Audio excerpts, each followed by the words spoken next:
Hey. What's up to all our sidekicks and henchmen out there in the Geek Nation? Actually, it's henchfolk now, right? I even wrote it down correctly. What's up to all our sidekicks and henchfolk out there in the Geek Nation? My name is Noel, and I will be your temporary host this morning for... This. Spoiler alert? Is that what we're called now? Yeah. Welcome to the CultPop podcast, a.k.a. Spoiler Alert. This week, we're going to talk about a couple of this week's comics, full reviews, some fun, goody, happy, good times. I am recording live from Johnny Destructo's Hero Complex here in Manioc, which is a neighborhood of Philadelphia, 4327 Main Street. Mm-hmm. Stop by. That's the one. What's the zip code again? It's 19127. Excellent. I think I at least knew that. So I would seem you were quick on the draw with the zip code, and I forgot you're the zip man.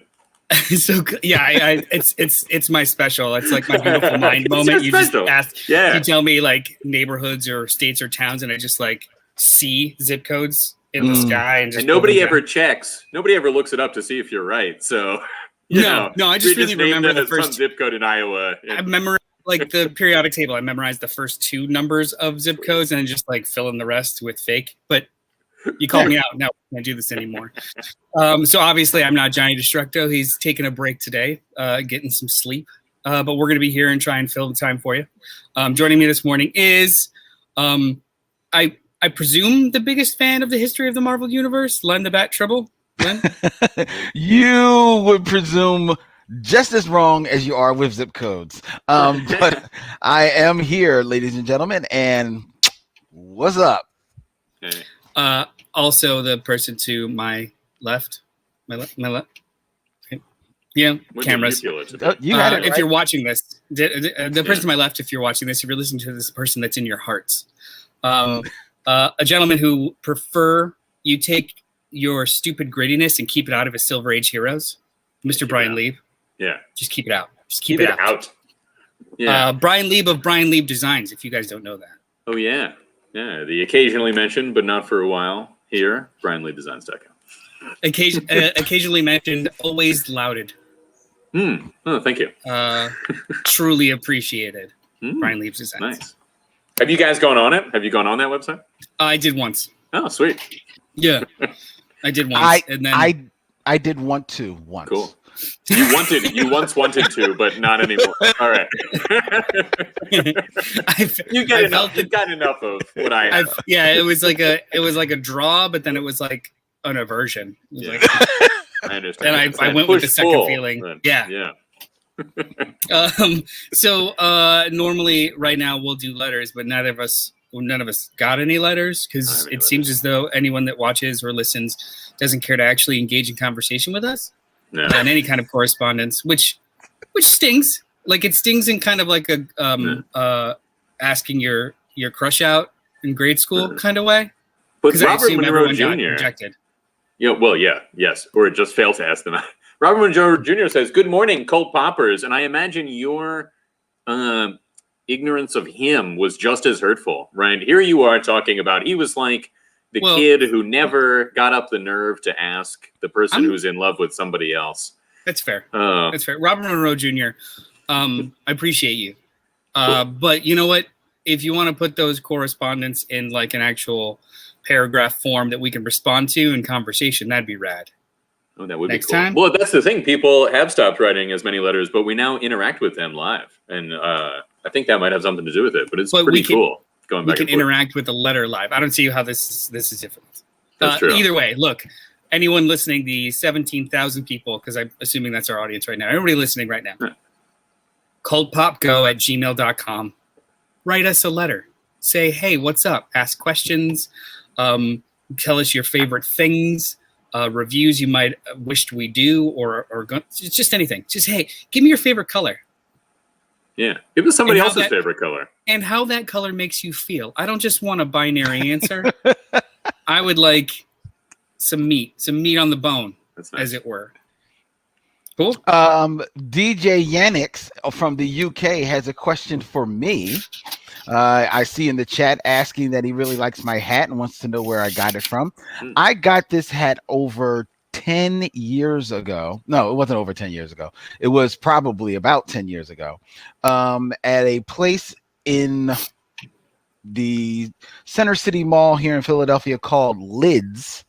It is kind of like a painter's cap type of thing, but it's kind of like, khaki. The cool distressed thing on the front. Yeah, well, yeah. It honestly has been distressed over the 10 years of just wearing it, because it actually was that rip in the front original, or the rip in the front is original, but the distressing of the colors is not. And though most people can't see it, it has my Suboke Bat Tribble. Oh, nice! Oh, that's awesome. Just on the back. So, Rob, jumping in. Have you guys dropped the email recently? If you're paying attention, and I assume you wrote this before I said cultpopgo@gmail.com. I did say cultpopgo@gmail.com because cultpopgo@gmail.com is the place to write us those letters. Thank you. And DJ Yannick has a question for you, B. Oh, yes. He wants to know what is the view like from that balcony behind you, he asked. Well, let me first, DJ Yannick, say most people do not realize that is a balcony. So you're already one up on balcony awareness over those people. What do they think? It's a jail? No, I think they just don't really. Waiting for a hand to come sticking out through the bar. Yeah. They're hungry things can be balconies and jails. Ryan, we're hungry. No, I think they just don't really notice it at all. I mean, here in person, it's obviously that, but just when I'm video calling. Anyway, the view is DJ pretty Yannick, cool. DJ Yannick, if you're a new viewer / listener / cultivator of CultPop podcast. Ooh, cultivators. That's what our listeners should be called.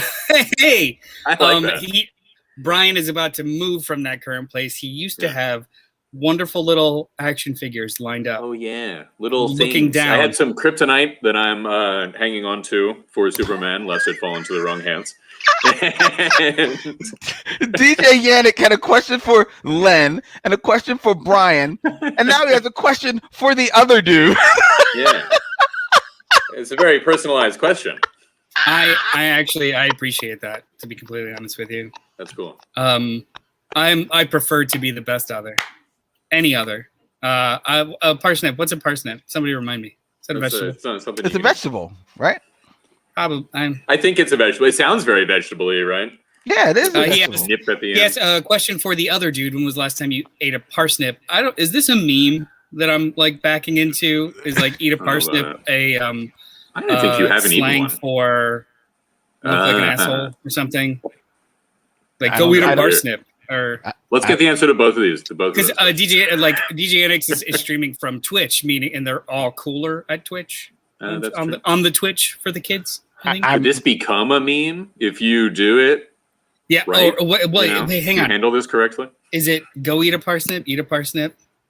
Cheers, guys. Much love. Thank you. Thanks, buddy. Thank you. The view is cool up there. Did you catch that? We didn't. I don't go up there very often, but it's like this weird bird's eye view. If the bird was flying at that height, how hard would it be for you, B, for right now to like angle your camera up a little bit and then run and run up there on the balcony now? Actually, you don't even have to angle it. Just go run up there. Like we could see it perfectly. Just like go through the bars like a. Okay. I'm gonna take my headphones out. No, there might be echoing on your guys' side. Yeah, just you can't hear us. That's fine. We'll survive. Yeah, just run up there. there. Opportunity to say anything you want to say about Brian. He doesn't know. He won't know. He doesn't listen to the show afterwards. You know that, right? He doesn't look at the We hear. I hear struggle. Did you hear the clanking? I hear struggle. Chairs are being thrown. Ladders are being pulled out. That sounds like a ladder, right? It does sound like a ladder. It sounds like the man is like literally. I see Brian cresting. And he's slowly up there. Oh my God, that's so much bigger than I thought. Hey, we see you, B. Hey. What is it? Look at B. He's sticking to the bar. He's looking at the hungry children. Feed that is farther than. He's got books up there. That's farther away than I thought. So we only ever see this screen. I thought he was just gonna be bigger up there. That's a huge balcony. Oh yeah. Well, I think he said it's almost like a loft type of situation up there. So no, he said it's almost loft, but he doesn't have. He can't stand up straight. I don't think. Jesus, that is struggle. It's this is getting through. It's a struggle. You know what? Todd Engel actually had a question for us. I don't know if anybody wants to approach this. I was going to say that was cool. That was wonderful. That was absolutely wonderful. It sounded like you were hurting a little bit, but it was pretty great. No, I was fine. Did you hear the metal on metal noise? Was that weird? Yes, so much metal on metal. Yeah. It's bent a little. It's like just slightly less convenient to go up there than would make me go up there ever. You know what I mean? It's just enough of an issue to not care. Exactly. So Todd had a quick question. I don't know if anyone wants to approach this. I was going to say, do you have characters that you used to like but think are a little lame now? Like, for example, Storm had personality in the 70s and 80s, but hasn't really had any flavor for decades. This is a conversation that, Len, you've had on the show a couple of times with us when like Storm comes up. I don't know if you want to reiterate that stance. I definitely disagree with him how they have stripped all true personality from Storm.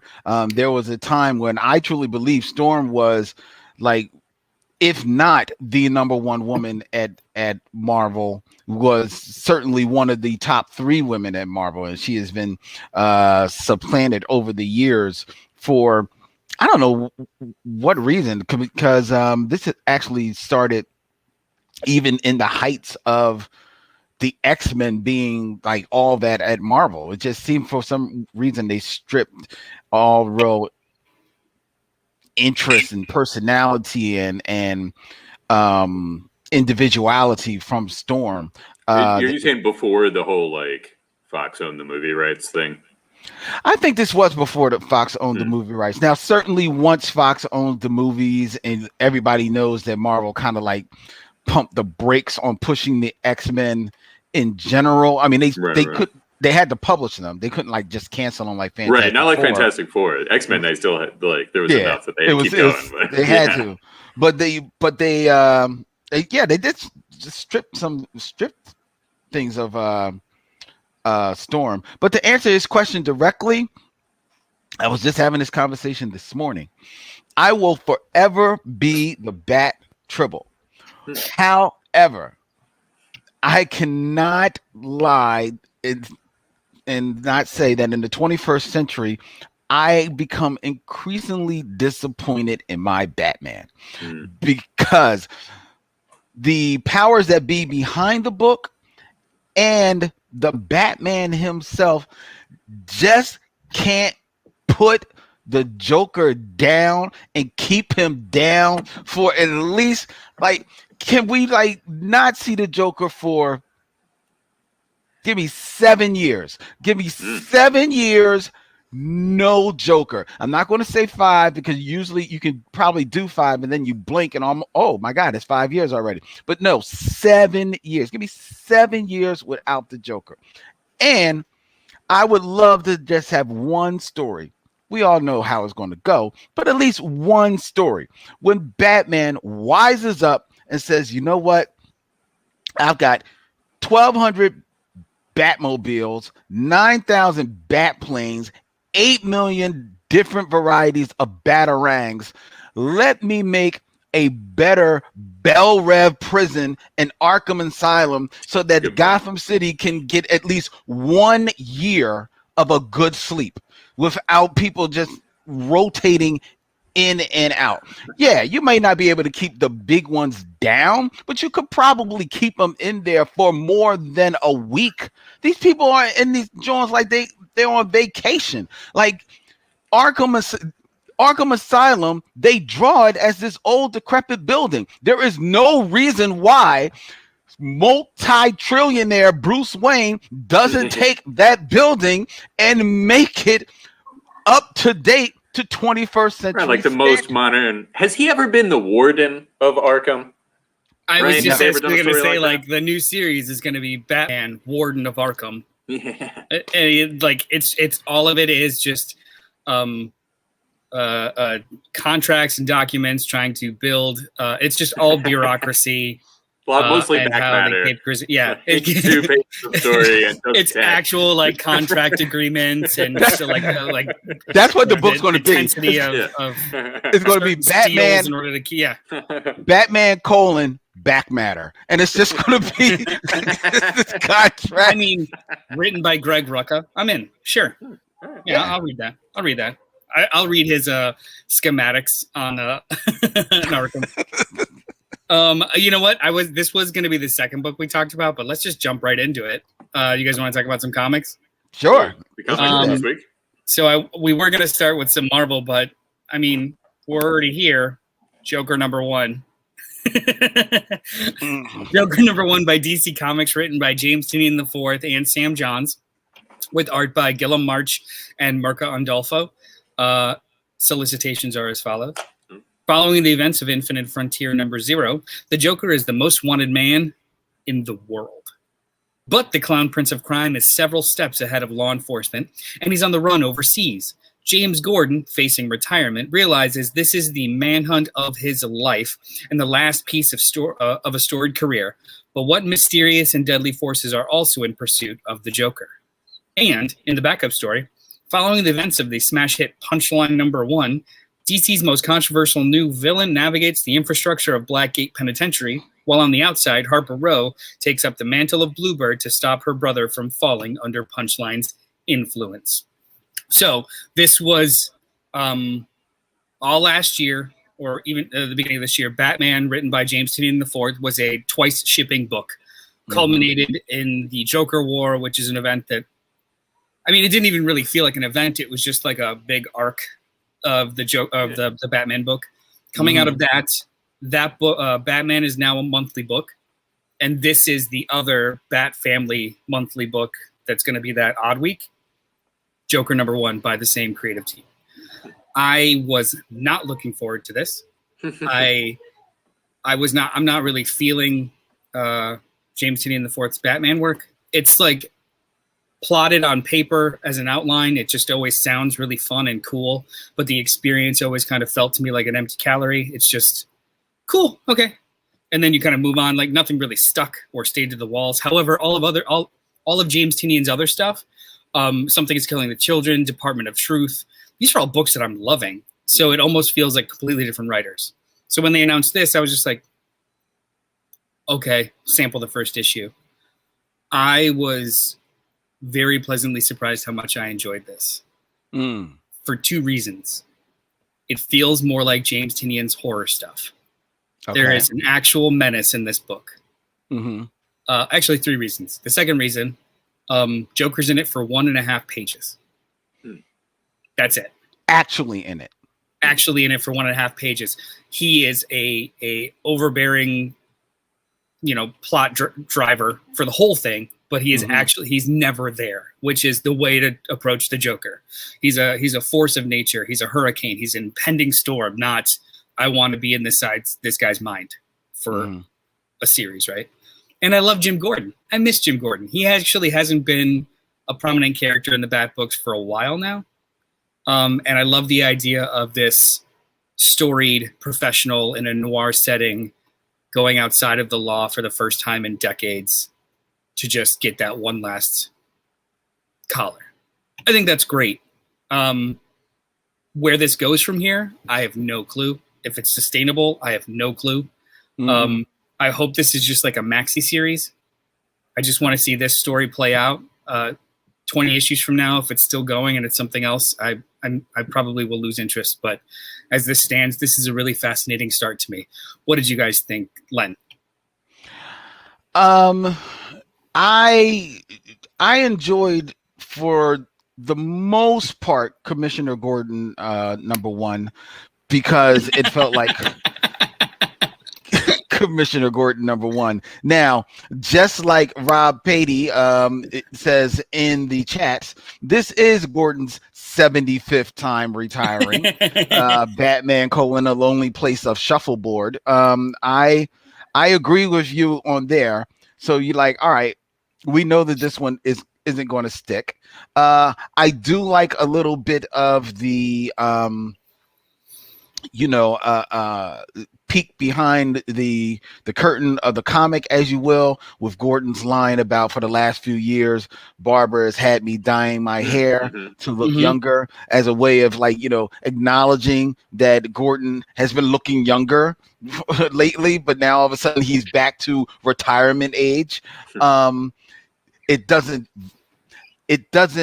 track that the Barbara Gordon that we know would have her dad dyeing her hair, but that's a nit I'm not going to pick right now. Well, maybe it was like a tactical move, like a word. That was my impression, was like, for your professional reasons, you should do this, or else. I mean, like, if anything, it's the other way around. Keep it gray and look feeble, so when you underestimate over the you. face, and then pow. Yeah, I don't. kind of thing. Yeah.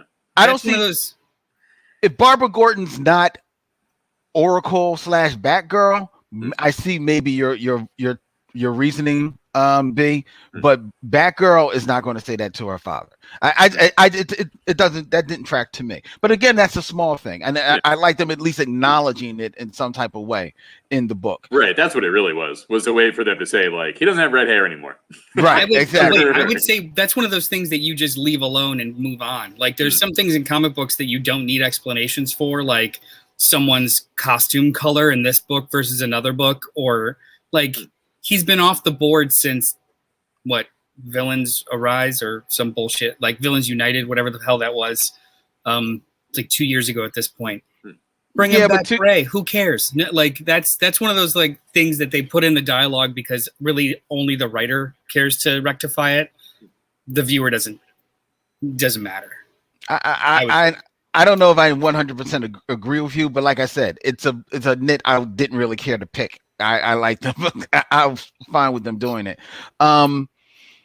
Overall, I like the book. I like the style of it. It's Gordon and his thoughts, and how the Joker is like this constant presence on his mind. And it kind of makes sense, one, when you think of all of the things Joker has done, not only to the city, its citizens, the police force, but just to Gordon personally, it makes sense that he would be this overriding presence on his mind. And as much as you may think of James Gordon, he is not, mentally the trained person that Batman is, who you think maybe like puts that stuff to the side or can power through it. It would make sense that it would just keep permeating on his mind, especially as he becomes more lonely and lonelier. He's no longer with his wife. His daughter is aged out of the house, the things that happen with his son and everything like that. So it makes sense. And I like them taking this tack. This is almost feels like a little bit of, it almost feels like it reading this made me think of the old Incredible Hulk TV series, which had the reporter chasing David Banner all around the country, trying to prove that he was the Hulk and also trying to stop him. This reads like that, told from the reporter's point of view. This is the reason why he's after this, because it's just his presence. So it's interesting. Being a comic book reader and an older comic book reader, I kind of see where this is going. I see the end game of how this is going to play out, because from a story wise, Gordon is challenged with taking on hunting the Joker, but to kill him, which is to go against every instinct that Gordon has had as a police officer. And you have to feel that also just by his code of ethics as well. So you wonder, when it comes time to pull the trigger, will he pull the trigger? And history says he probably won't. And also history and DC licensing says, fuck that, and ain't going to happen. So Joker's it's all out. Gordon retires and is never heard from again. Yeah, I like the idea of like issue 3, not even like 6 issues of full arc, just issue 3, finds him, shoots him in the head, fade to black, roll credits, like, and they just never hear from either character again. I would love for that to happen. If that happened, I would this would be the best comic ever, man. So but all that being said, I ultimately did buy into the book and just sat down and just enjoyed it for what it was, primarily because of the art. I'm a huge fan of Gilliam March, and his Joker is insane. It's got parts of Brian Boland from Killing Joke. It's got parts of a little bit of Marshall Rogers in there for me, who is my favorite. It's got old school Joker. It's evil. He's thin. He's just this malevolent character. It was just on point, spot on. There's an image where Joker is on top of the spirit of Joker, as you were, is on top of a tombstone, and these many faces and many hands of Joker. And I'm like, oh, that is beautiful, man. Parts of faces. There's multiple sets of eyes, and at first you don't even really realize that it's more stuff, and then you look a little longer, and it's cool. I was especially shocked, and we'll talk more about Gilliam March later, but I was especially kind of shocked because I didn't love his fill-in issues during the Batman run. It was very sketchy. It was very like mid-90s heavy inks, and everyone was hypersexualized in like a weird way. And so much as it's not even just like, I mean, sure. But not even in a they're wearing dresses and they look all cheesecakey. It was like, Catwoman was shot and then she leaps up from her bed with bandages, but she's in like lingerie screaming Bruce's name. I was just like, it's a really weird panel. Like she's got a bullet hole in her stomach, but she's still wearing lacy things in a hospital. I was like, all right, cool. I wasn't really feeling it, but here almost like I did approach this like a horror noir. This was a horror book in tone, but then it definitely had like a lot of noir tropes. It does. A lot of noir tropes. And I'm in. As soon as it diverts, I might have a different story. Same Brian, here. what do you think? Anything? So I felt similarly to Noel. I was surprised at how much I liked it, right? Because I just also generally don't care about books where the traditional villain is the star. Like, as interesting as any of them might sound, they very rarely actually are interesting to follow, like that perspective of the character. Just like that's why protagonists are protagonists, and you can sometimes make the Joker or whatever a protagonist in his story, but in comics, like he is not going to win, the Joker is an especially difficult one to make a protagonist out of because he's not a great dude. And however, this being, as Len said, Jim Gordon #1, it was great. Like that was awesome. Also the art, we only see him for I think 1 or maybe 2 panels, but the art on the Batman in this issue also very good. There's like a very classic Batman on top of some simulation. That reminded me too, like a gargoyle on top of yeah. That reminded me too. He's Gilliam March is the one that was giving in the Bat books. He was giving him the weird spike shoulders and the huge, oh really, the huge scruffy jaw.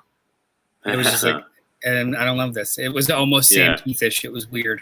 Yeah, those spike shoulders are, they're of a very particular time in Batman history, and I'm not uniformly against them, but they are not my classic Batman.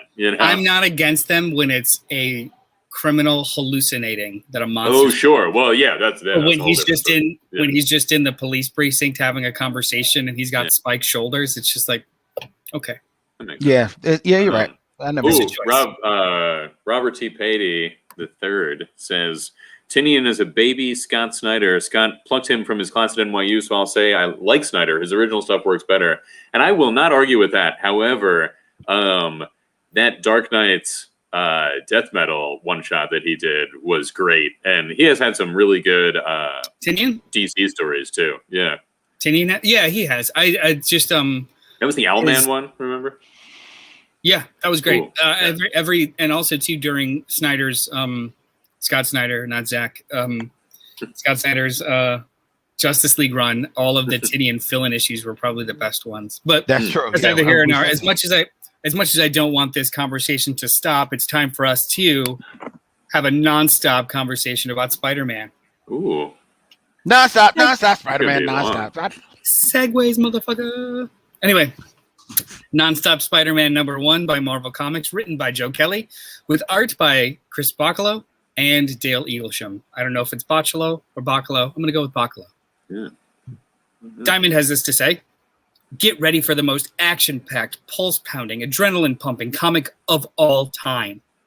As the name implies, once you read page 1, panel 1, Spider-Man does not stop. A mystery at Empire State University thrusts Spider-Man into an adventure that starts in Uptown Manhattan and will take him around the world, pitting him against Marvel Universe villains old and new, and give you a Spider-Man adventure and Spider-Man with the likes of which you've never seen.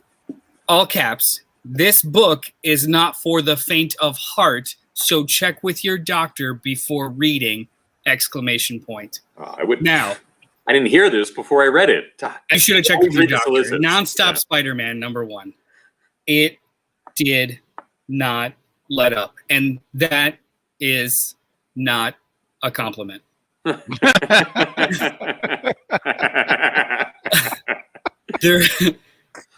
This was a lot. Like some people like music, some people like organized piercing noise, and they call it music. That's great. This was organized piercing noise.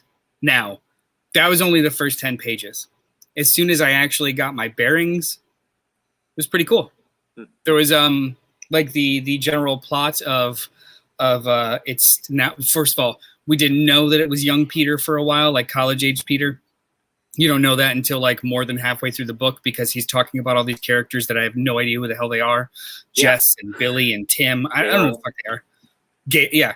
And one is dead, but like I don't know what's happening at all. Even with my cursory information about Spider-Man in general, they use none of it, and they create all new things, which is cool. But there's literally no primer. There's no introduction. It's just boom, and you're falling out of a window and crazy panels and all action. I know that's the intent. Didn't love it. Halfway through, like I said, I got my grounding. I figured out what was going on, and then I started to enjoy the action a little bit more. But as like an experiment of pulse pounding adventure in a comic book form, it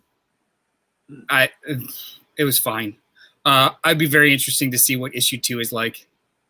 As in, like, are they going to continue with this breakneck, air quotes, breakneck pace? Right. I don't know. I don't know if this is sustainable. What did you guys think? Could you handle that pace? I can handle it. My heart rate was, I monitor my heart rate with my Apple Watch, and everything was fine in the moment. Yeah. I was more annoyed with the manufactured confusion. Yeah. It did. It was an off-kilter book. Manufactured confusion. Yeah.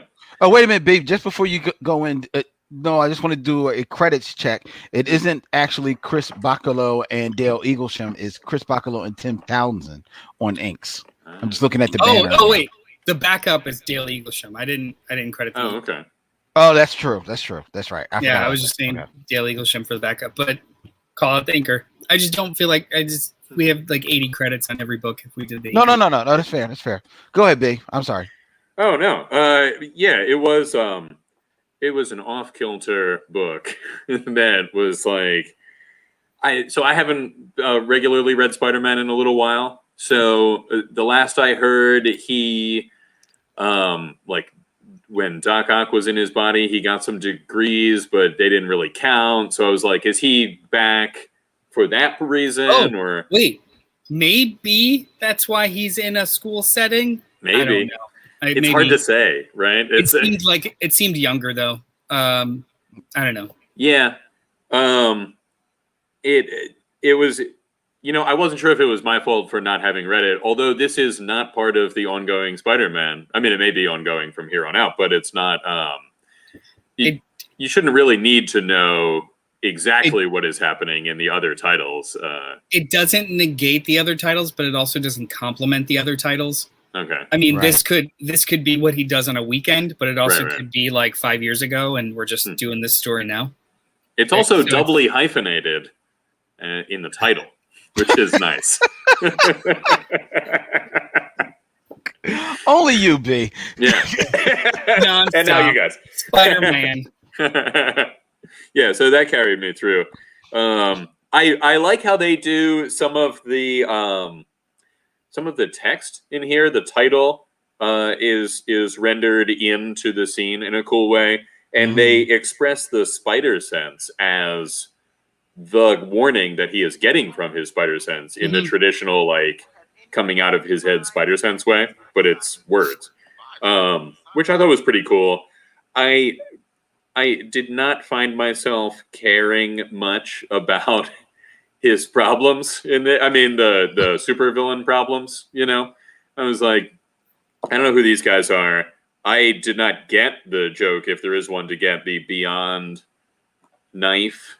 I guess this must be like a brand that I didn't get exists. That either. I wasn't sure what they were talking about. It's got Beyond written on the knife, and Beyond, like, maybe makes other things. I don't know. That could be my fault too for not knowing it. I already forgot about it, to be honest with you. Yeah. He says Beyond, and TM, is in the upper corner, and then it made me look at the knife, and is it a reference? I don't know. The way that the panels are done mostly diagonally on the page is certainly interesting. Yes. There's a whole kind of feel of like a breeziness and almost a youngness to the story, not of the character, but of the intended audience. And I don't know if that's the case or not. It reminds me of the show Justice League Action. Did you guys ever? Yeah, I remember that. Yeah, it was fun. It was definitely made for people younger than me when I was watching it, but there was enjoyment out of it, and the intent was like, these are 15-minute things. It's all action. There would be like 10 seconds of story in the beginning and 30 seconds at the end, and the rest of it was them just like doing whatever they do with superhero stuff. Right. This is a little bit like that, in page form. The backup was cool. I liked Eli Gisham a lot as an artist. I don't know if this is something that is going to be traditionally in the back of the Spider-Man book, or is it like across Marvel? I don't know. The back matter introduction to the backup story was just that, like, here's a sneak peek of where this book is going. So it'll. Is that what it was? I did not read that whole. A little bit. Well, I read part of it, and I was like, I don't. This is definitely the Chris Bacalus style, though. Like, it is always very airy. It's very canted. It's energetic and chaotic, but like not necessarily. It's hit. A lot of people dislike it. I actually usually like it a lot. But I akin this to an action movie. Yes. If I was watching an action movie, I know on paper it sounds cool, like everything explodes. There's explosions all the time. It's nothing but nonstop action. But if you were doing that and it was only explosions, it'd get real boring really fast. Yep. And I feel like this is just really close to that line. Like, I get your intention, but come on.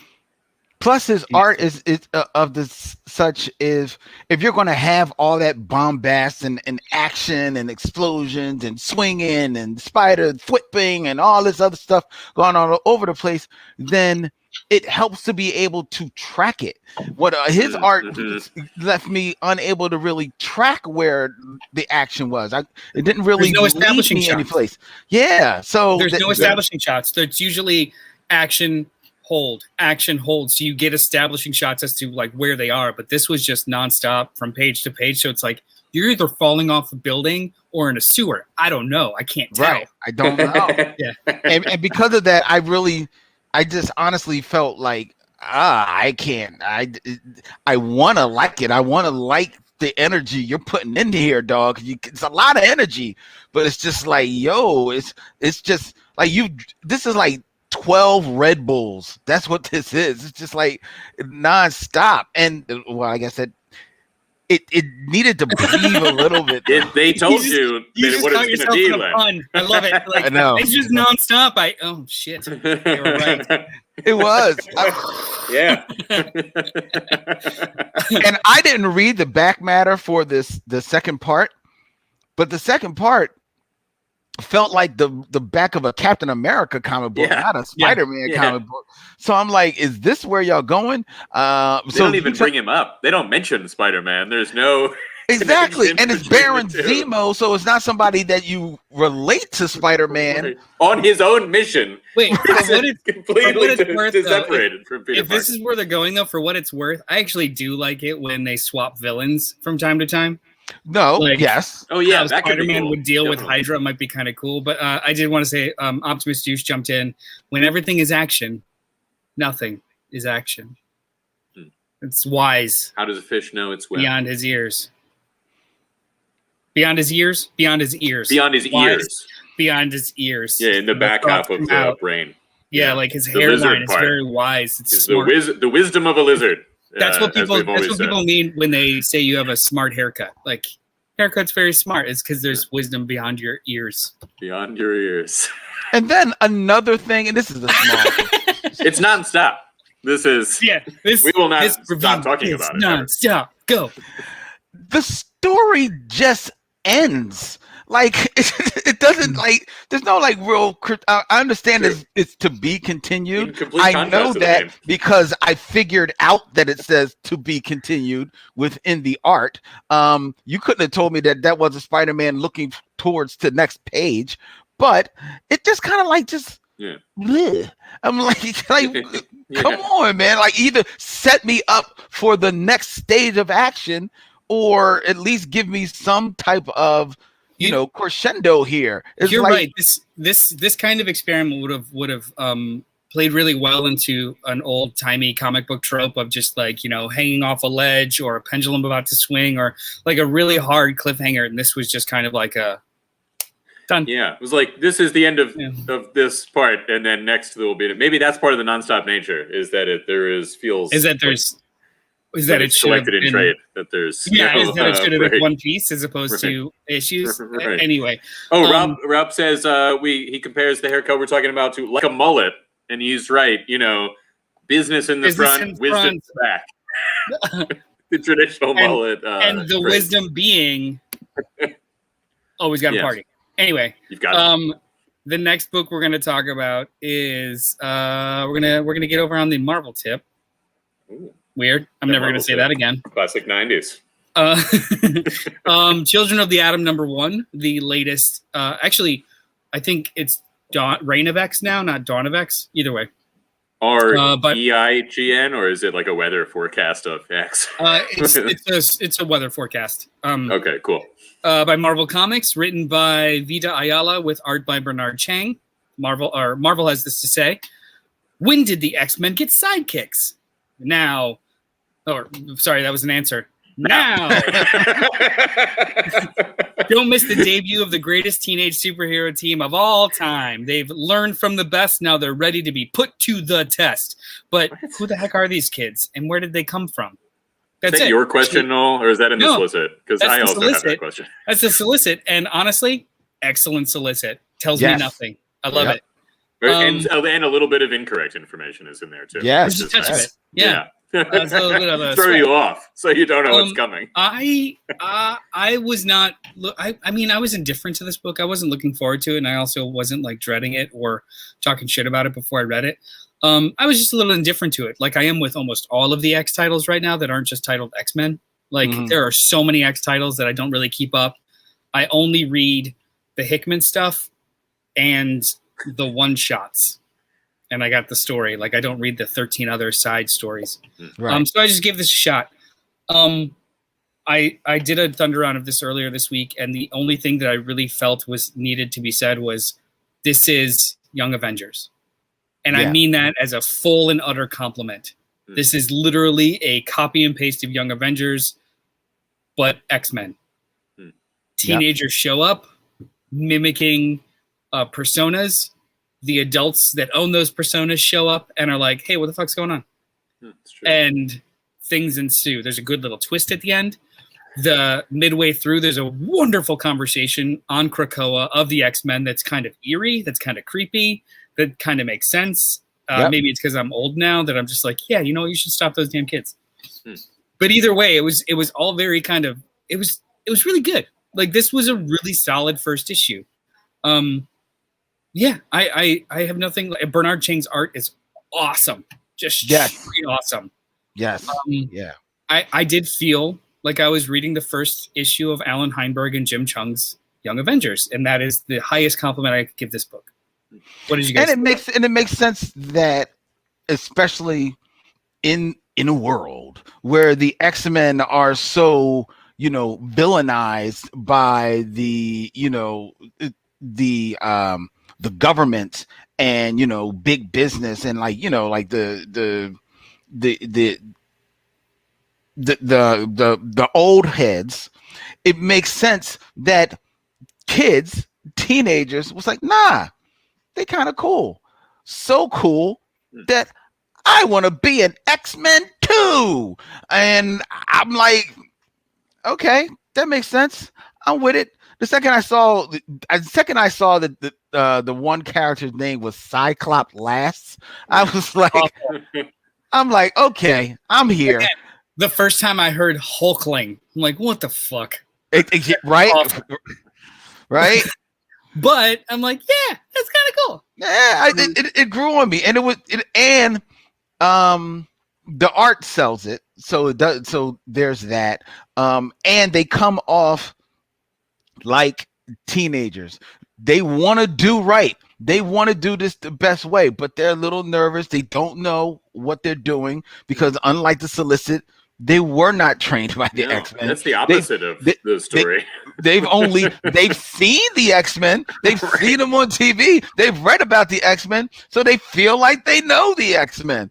But no, they do not, because they are not X-Men. Sorry to spoil it for you, ladies and gentlemen, but it's right there in the first few pages. Let you know that these are not X-Men. These are not. Do you think they're even mutants? No, I don't think they're mutants at all. Even though I think one may be a mutant.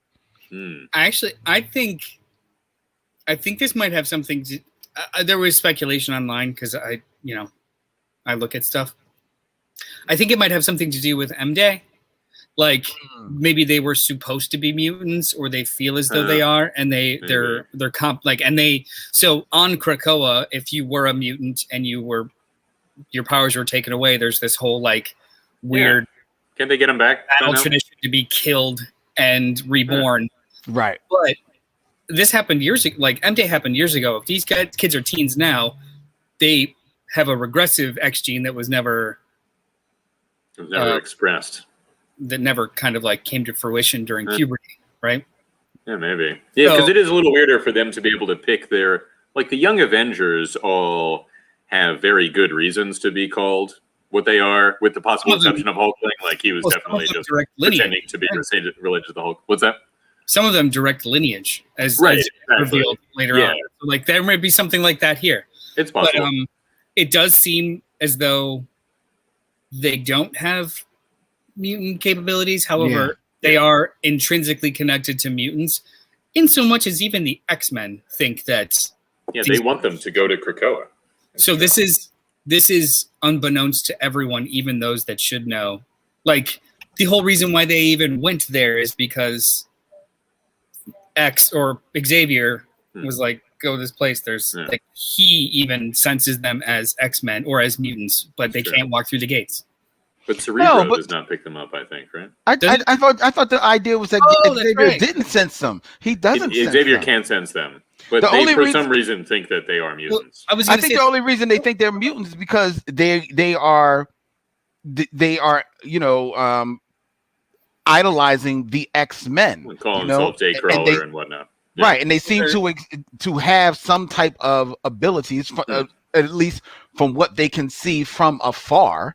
You know. So I don't think they know the deal is. I think it's because there's a lot of times that the main character, I think it's the main character saying this, says, I didn't know what I was until I found, like I always felt like an outsider, and then I finally figured out that I'm a mutant, and that's why. And I think that she figured out that she identifies with mutants, right? Like identifies I think that's going to be there quick, right? Not necessarily is a mutant, even though I think she is the mutant. I think of them. Because if I read this right, class? if I read this right, the bulk of the first person narrative that you hear in this is from the young black girl's point of view, I think. Oh, I thought it was Cyclops. Oh, but that would make sense though, because she has glowing eyes, and everybody else's powers are like I thought it was only in their Cyclops. tech. And No, she makes that stuff for them, so she can be like, yeah, because the George. black girl makes the stuff for them, Yeah. and she kind of has feeling for Cyclops last, who was Buddy, but Buddy has feelings for the basketball player guy. No, I think the girl has feelings for player. She and the basketball player guy are together. I The think. black girl I and didn't the really basketball player are track together.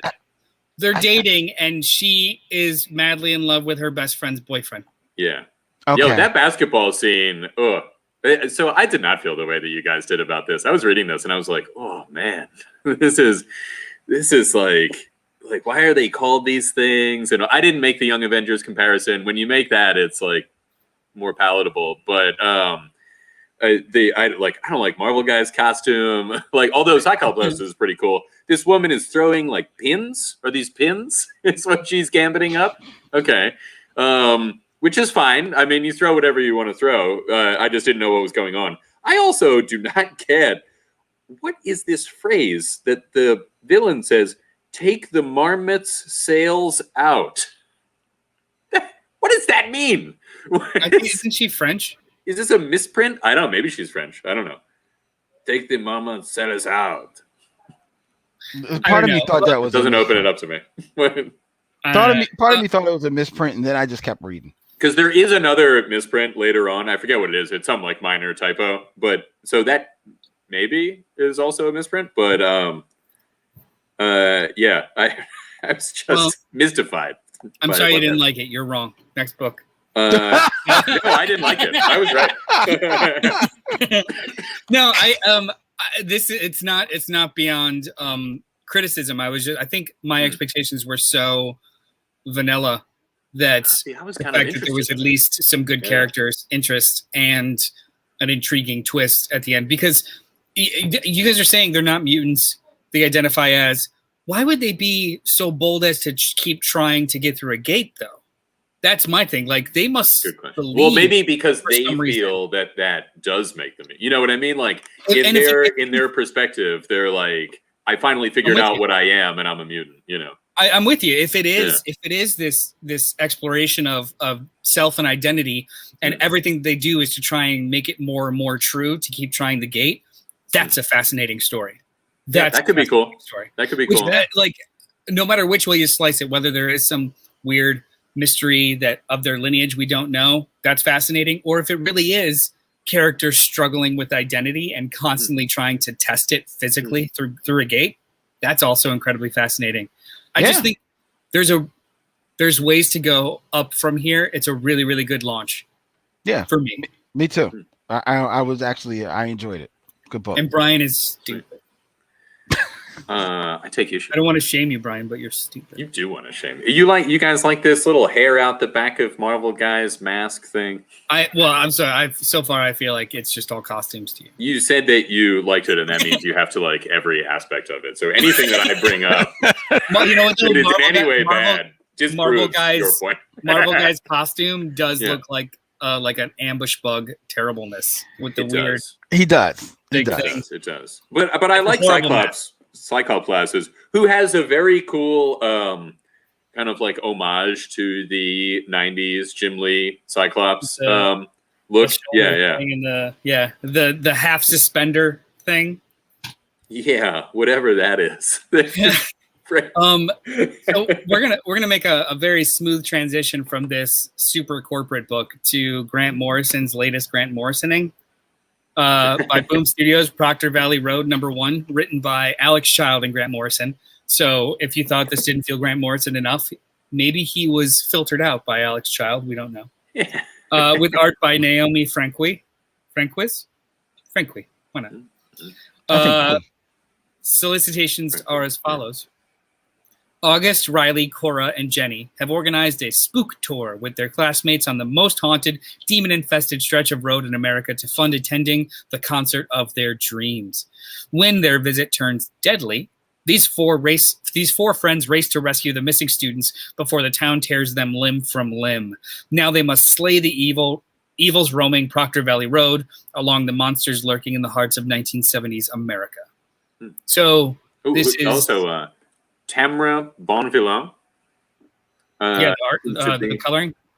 I assume the coloring, which I just kind of wanted to pronounce that name because it sounds French like the other one. And it sounds cool. I think it also means good peasant, right? Did you guys know the word villain means somebody who is without honor and comes from the idea, and this is a shitty point of view, that the lower classes are incapable of having honor to lose. And so that is where, like, that's the etymology, the train of that word there. That villain means lack of honor because they're, so good peasant. Good, that kind of thing. I'm sure she would love that analysis of her name. Yeah, well, because even now we have this look down attitudes towards peasants, just like the word villain became and villains like the worst thing, and it's not good. We should shine a light on that. Yeah, she's the colorist. She's a very famous colorist, by the way. Is she really? Cool. Yeah, the colorists in this are great, by the way. Well colored. They're good. It's well colored. Almost. Anyway, this is a 1970s four kids get into a scuffle with monsters kind of a book. I really, really liked the characters a lot. I already forgot the names that apply to each one. It was just one issue. But there's a couple of interactions. I forget which girl's name has the older brother. And he wins a trophy at the fair. Yes, that's she gives it to the other friend, and the other friend is just like, I worship your brother. I will keep this until my dying day. Yeah. Like under her breath, which was really cute and funny. This book juggles moments like that where you actually really care about these teenagers with like horrific murder demons on the highway, which feels so many things try and capture the 80s kids in terror kind of thing, like the Stranger Things thing, which originated in the 80s, where you'd actually have children in danger and you actually feared for them, right? But they were still children. They were still kids. This kind of captures that balance where you don't think that they're adults speaking as children. You do worry about their well-being and terrible things are happening around them. This was solid. It didn't read like Grant Morrison whatsoever. No, it didn't. No, it was like a cohesive narrative that was fairly standard. It was. I definitely thought about Green Lantern season 2 when I was reading this. I was like, I thought about how much I'm gonna eventually go back and reread and try and read that in one clip, and I'm just gonna hate myself. I have them, but but in a very unfair way, I saw his name and was like, all right, I expect this to be fucking off the wall. And it wasn't. No. It was a very straightforward, like a regular story. well-toned, themed story, and I liked it. What did you guys think? Now, that being said, like, some Grant Morrison stuff is like some of my favorite stuff. Like All-Star Superman is great, so I expected that too. I went into this thinking like, this is going to be some weird stuff. And when it wasn't that weird, it did throw me. But I thought it was capably told. I read what the series in general is about, and this is a real road of which there are actual legends, some of which are like real world things that have happened, and some things are more legendy, more supernatural kind of things. And so this is one that is supernatural. There are supernatural elements of it, and yet a lot of it was not.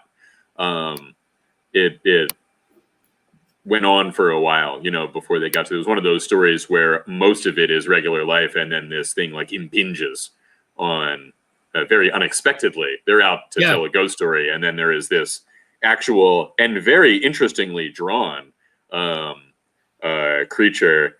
And there was a spookiness in the resolution as well. All the handprints and whatever. I don't know. I forget what happens at the end of this. It says to be continued. So I assume we'll see more of these 4 characters. Yeah. This is a 5-issue miniseries. So this is going to be a compacted singular adventure as it stands. Oh, see, I thought it was about a variety of different stories that had happened, and so I was like, maybe we'll get one. It may ultimately be. Yeah. Maybe if there's another arc, it's a different story on Proctor Valley Road. But as it stands, this seems to be just a mini series about these 4 teenagers trying to find the other teens. And they're interesting teenagers too. They're like fully realized kind of characters, each with a different vibe to them. I completely agree. Which is not so easy to do. Yeah.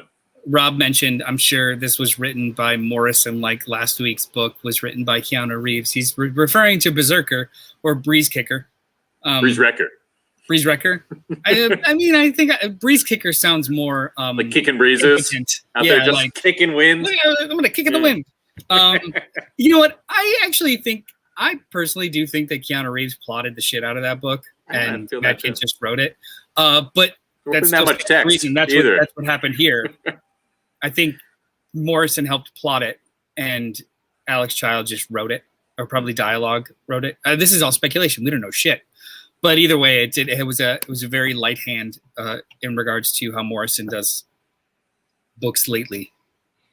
I enjoyed the hell out of this. I thought it was it definitely felt this of its time, because it's supposed to be set in the 70s. And so that was cool. So it's got the VW van, which was kind of dope. I was a huge fan of the VW van when I was a kid. It definitely feels like, like Noel said, like a lot of the 80s movies with the kids getting into danger, they're up to hijinks and stuff like that. But it also is taking a direct swipe at the kids of Scooby-Doo as well, even though there's no animal, no talking dog. There was that one dog. It's very true. Very true. But they rode around in like a van, and so they got a van here and everything like that. I enjoyed the fullness of the characters as well. None of them come across as like just stereotypes. There is like the one young girl who appears to be like maybe of the Native American descent by her depiction or some such. I'm not quite sure, but she is drawn in the way, and she sometimes expresses herself in the way like she's the youngest of them, and definitely maybe a little bit more naive and innocent and everything like that. Yet she is also the one that is shown later very casually, very just in the moment, smoking a cigarette. So she's everything you expect and not what you expect at all, and I appreciated that. These girls are like, they fit a caricature slot, but they're still fully fleshed characters, right? And they're not like it's nice that the storytellers, the whole team, are not afraid to introduce other traits or potentially mix up. Just because someone's an honor roll student doesn't mean that they're not promiscuous. Just because someone's afraid of the dark doesn't mean that they don't smoke drugs. Just like, right. They're not afraid to have those kind of idiosyncrasies with their characters to cause confusion. It's just like, no, it's a fully fleshed person. That's how it goes. Which I thought was actually pretty cool. It's fun, and it's got like it's like it's got like a bit of a R rating to it, definitely a PG-13 vibe to it, but it's not over the top. It's not like in your face. It's a little like subtle. It's a well drawn middle finger given to an old lady. I was like, wow, I actually see that. I'm in that moment. Now that's good on you. That's good storytelling. That's good illustration. That's fun. Just little character bits of like the one girl who you could tell is kind of like the lead in here. It's definitely a bit of a jerk, loyal to her friends, But if you were unsure of exactly how jerky she is, she's just casually walking up the street, having a conversation about something totally like not related to the fact that she is taking a moment to take her gum and stick it to the side view mirror of somebody's car just because. Like that's just what you do. Yeah. It's just also isn't she kind of doing fun. something shifty with them? Not shifty, but like cajoling them to do something. Oh, she was going to steal those sunglasses and sell them. Yeah, she's just trying to make money. Yeah, well, true, but she's doing that with her. I think her sister. No, her cousin. She's doing it with her cousin. Yeah. So like they're in that together. But she's definitely she's definitely the bigger jerk. But she's still. I don't think the cousin really wants to do it either. You know, she's like, no, come on, we're gonna do this. But she did it. Right? You say you don't want to do it, but you did it. So, all right, let's go after both of them. You don't get a pass for that. But that makes sense, though. I like that you pointed it out because the cousin is definitely drawn in like the more bigger bullier type of slot, if you want to go character types, and she doesn't fit that at all. You know, she's the one who's kind of like lovesick over like the brother. I was gonna say she's a love muffin, right? She's just like so into like she's a bruiser, but then as soon as it's just like I love your brother so much, or do you really have to steal the sunglasses? It sounds like we're all in agreement. This was a pretty decent start. This is probably going to be a nice mini series when it's all said and done. Hopefully they'll stick the landing. I read this last night. I read this and I was just like, oh, cool, monsters and blah blah blah in the real world. And I read Alan Moore's Neonomicon right after this. You guys familiar with that? I know that it exists. Don't look it up. Don't look it up. Okay. Okay. But it's weird HP Lovecraft in the real world, but then lots of sex. Oh.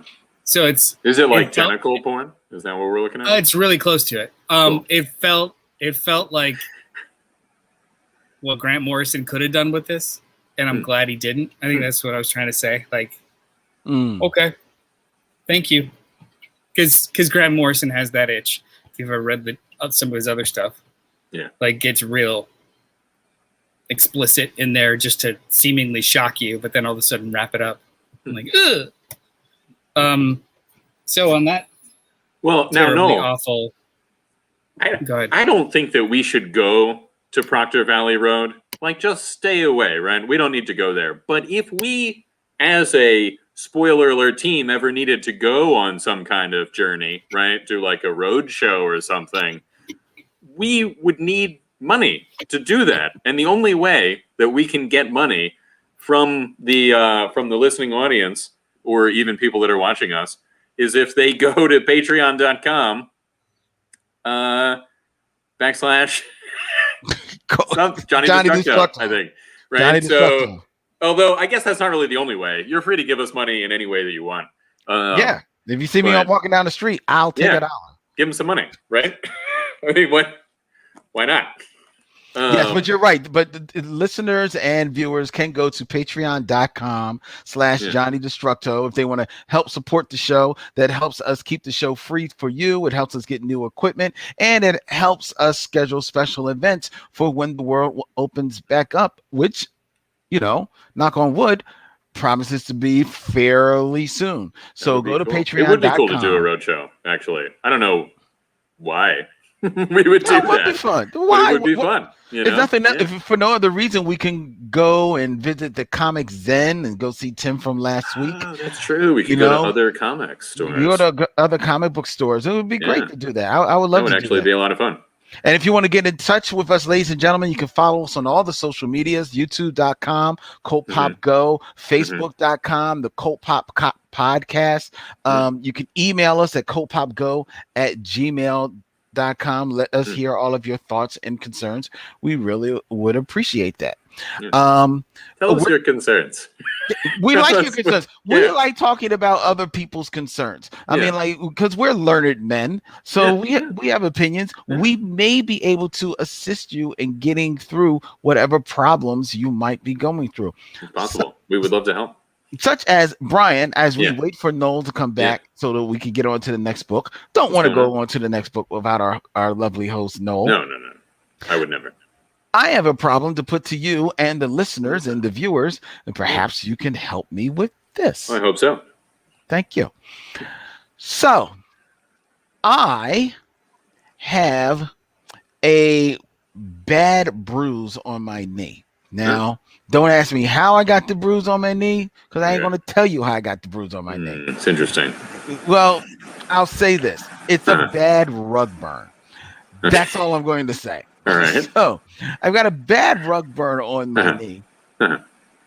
And I want to figure out what is the best way to avoid getting another rug burn on my other knee the next time Seems I to be do a similar situation again. Exactly. Whatever it was. I plan to be in this situation as often quite as often as humanly possible. Sure. So different than the other animals, by the way, but yes. How'd you get a rug burn on your knees, big guy? You won't tell us, but I have some ideas.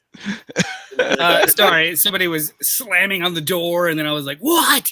And he was like, "I just want to pick up a book." Anyway, yeah, because you don't open till 12. The store doesn't open till 12, right? Yeah, I know, but like, I gotta be like JD. He would not turn away a sale. No. JD would get out of his bed. He stands out in front of the store and he calls people. He's like, "You on the other side of the street, come buy something." Yeah, I mean, he's really aggressive about it. Yeah. It's a little off-putting. Yeah, but I'm too afraid to do anything but what he wants. So, I'm scared about it too. Anyway, next book. Well, hang on a second. Now we've got it. Len has a serious problem, and we need to. I thought we were just gonna let the rug burn questionnaire go. He wanted to know how to avoid it in the future. You see, and Todd Engels has an answer for me. Get compression sleeves and pull them over my knees. Yeah. Thank you, Todd. That is what I'm going to do. That's a very good idea. That's good. I had a similar thing. It's called moleskin. If you get something and your foot is rubbing in your shoe and in a way that's like going to cause a blister over time or whatever, you can do that and it like sticks right there. But similar principle. Great. There you go. Well, you open it up, Len, and here you got an answer. Excellent. I appreciate that. Hey, Noel. Yo. Whoa. Wait a minute. Don't. I have a question for you.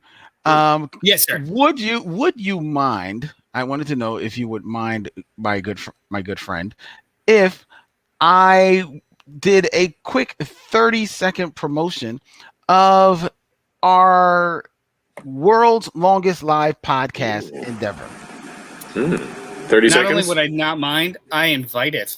Ooh. I'm All right, go ahead and vote it on there. Look at that. We can't have any more than 5 seconds of silence. 5 seconds of silence? So you mean all we have to do is just keep talking on and on and on like we usually do? Easy speasy. We can do that in our sleep, can't we? Say something. Say something!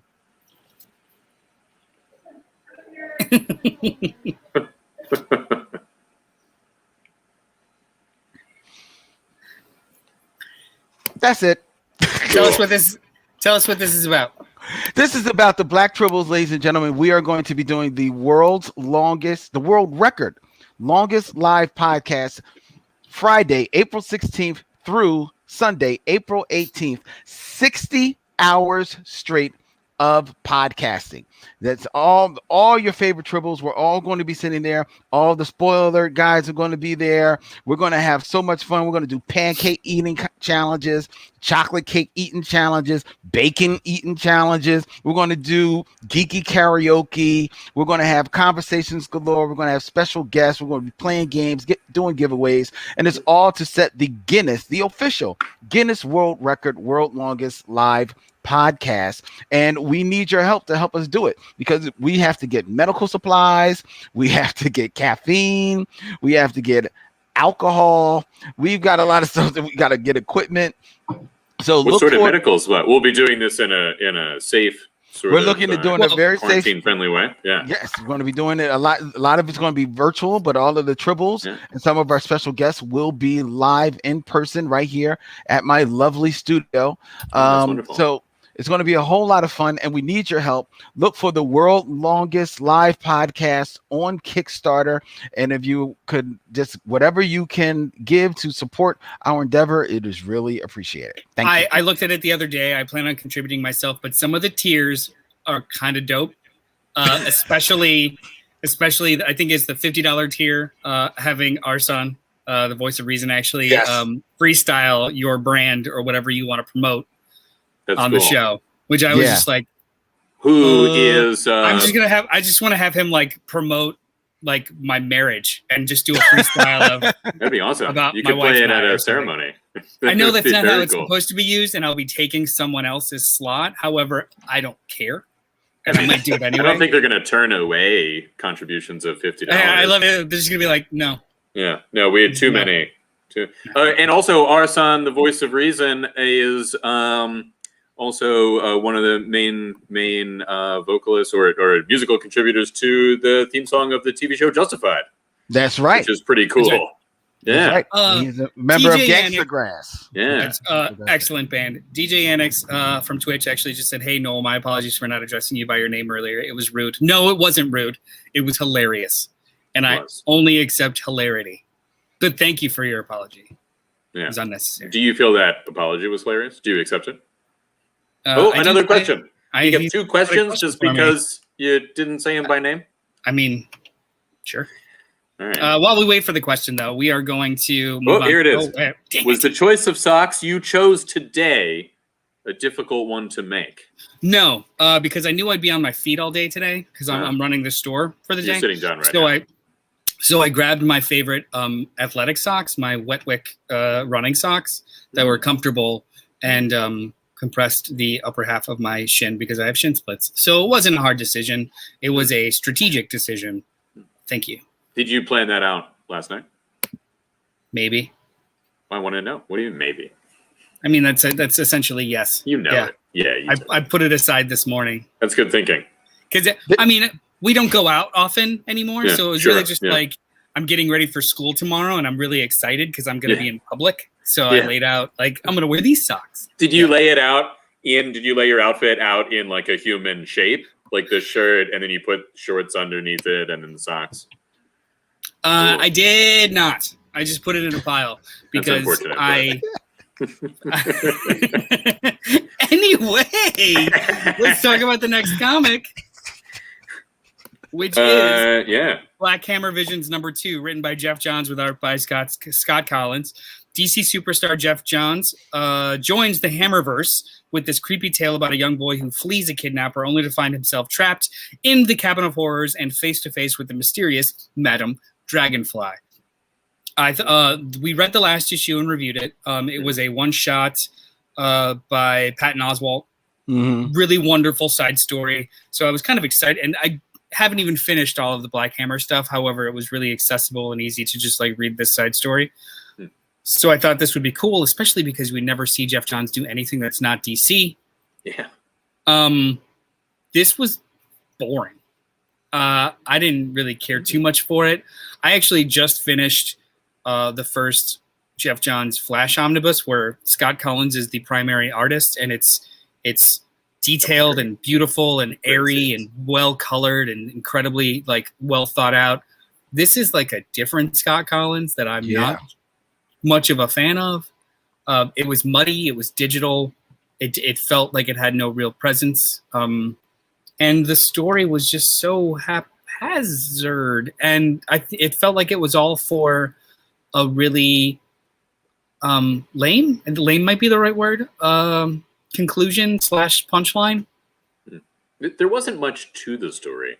It was kind of, I agree with Comic Burrito. He says, it wasn't as good as one, but these are all pretty solid so far. So I did enjoy it. What I liked most of all about it was the pastiche of old anthology story. Yeah, like EC stories. Yeah. And Jeff Johns is a pastiche master. You know, I mean, he's just, that's one of his best things, is that he takes something from comics past and introduces it in a cool way. And I thought he did a good job with this one. The story itself was kind of like not much. I mean, it was eventful in that it dealt with very heavy and weighty things, but you didn't really get a lot of that story or development in either of the two characters that are in there, and or any kind of reason. I think it's one of those, like, you go into this cabin and it's going to be some crazy stuff happening no matter who you are. Like, even if you're a very good person, it still is dangerous to go in this cabin. It's not just punishing the bad guy in the story. But you don't really have a lot of explanation as to why that is. Now, I've only read the Black Hammer stuff that we read for this show, so only the first trade, which is, I think, the first half of the first arc. But yeah, I enjoyed it mostly for those pastiche reasons that I mentioned. And just like, I liked the way that the story was told. But by the end of it, I was kind of like, what was this? Yeah. What was this all about? Yeah, but this is you'd say he's a pastiche master, and that's because he has written in so much pastiche. But I would say that he is a person who definitely treks in doing pastiches, but to say that he's a master of them, I wouldn't, because and especially in this one, because it doesn't work. Like, it works in the beginning, like the beginning with the guy being pulled over, and like the cop all in shadows, that kind of works with me. And as much as I too, like Noel, didn't really like the art, like this is unrecognizable from Scott Collins from maybe I didn't realize it was 5 years ago. Even facial expression are like, what? It's like very, very sketchy. But the art style works for me in the first few pages, because it's supposed to be like this heavy downpour and stuff like that, and I feel that weight. I feel that rain coming down. But after that, it becomes a lot looser to me, and once the boy turns up into the cabin in the Cabin of Horrors, I'm like, I see exactly where this is going. And it's a boring trip to where it gets to. And as the art becomes looser and looser, it therefore loses any the dread that was built up in the beginning, because the art doesn't sell it. So it ultimately is a failure. I think that if the art was maybe a little tighter, maybe it sells it a little more, but it's not there. And then the story, because it is not much of anything, you don't really feel for the boy. You don't feel for the guy that's chasing him. You want him to get his comeuppance, so he gets his comeuppance, and it is in a pretty horrific way. But it's not, even that is kind of like undersold, because it's like in 3 tiny panels on the top of the page, as opposed to, like, if anything called for a big splash of blood on the screen, his comeuppance did, and it's in the corner of one of these pages. So I just don't think it sells the story very well. And it was like Noel said, I found it very boring. Yeah, and it was boring is harsh. I don't want to. We don't pick books to shit on them. No, we don't. There was just, it was so whatever, and then the very end with the reveal of Kid Dragonfly, I was like, oh, the name. Fuck you. It was my eyes rolled, like doubled in the back of my head. I was just like, come on. Yeah. Like, the design was kind of cool. The art, like, but come on. No, I mean, Len, the pastiche that I'm talking about here is just the intro, right? Like the like the classic, like, House of narrator. Secrets and all those books. Yeah. That's what I thought was pretty well done. So Comic Burrito makes a pretty good point. I don't really think these Vision issues are supposed to add much besides more lore to the world. True. I guess I get how these aren't super packed, but I feel that they all add the small amount of lore that is. So I don't disagree with that. It's just last issue we had something like that really bared no consequence on the overarching story of Black Hammer. However, it was a fulfilling little short story. This, again, probably bears no impact on the consequences of Black Hammer, but on its own wasn't fulfilling. Yeah. So it's not necessarily I need it to matter in the Black Hammer universe. It's just be a good single the first one, story. And it was a cool story. Yeah. The first one was a cool story, but it also added to your it added to your thoughts about a character. It fleshed out their story, their history, their characterization that much more, as well as fleshed out the world from which she came from and their worldview. This does nothing. The character who is the narrator of this is an enigma in Black Hammer, and this does absolutely nothing for her. Like you said, she's on the first page and like the last page only, and even there she's very nondescript and not inconsequential. Well, and these characters are inconsequential. The new character in the first one, the girl that is kind of the main character of the story, and I get the sense that that's what these will be. These are that kind of like local heroes, Astro City thing, where there's somebody who is not.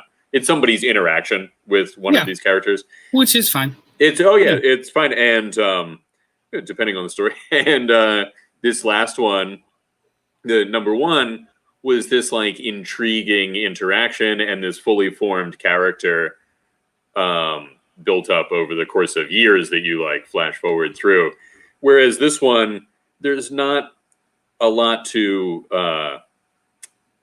hang on to with this guy. You don't really know what's happening in the beginning, and then you figure it out, and he's in this thing, but then you don't know exactly why he's going from one room to another, and then it's done. It's over.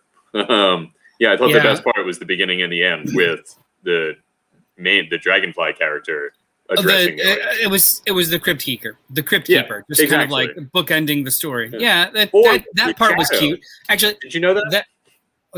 I just found that out, that the Shadow's original thing, or I think I knew it years ago and forgot, but that he was a narrator for that's also like originally Dick Tracy was barely in the book. It was just he was just like the introduction. He stayed behind his desk almost the whole goddamn comic strip. I didn't know that. Just the beginning and the end. Yeah.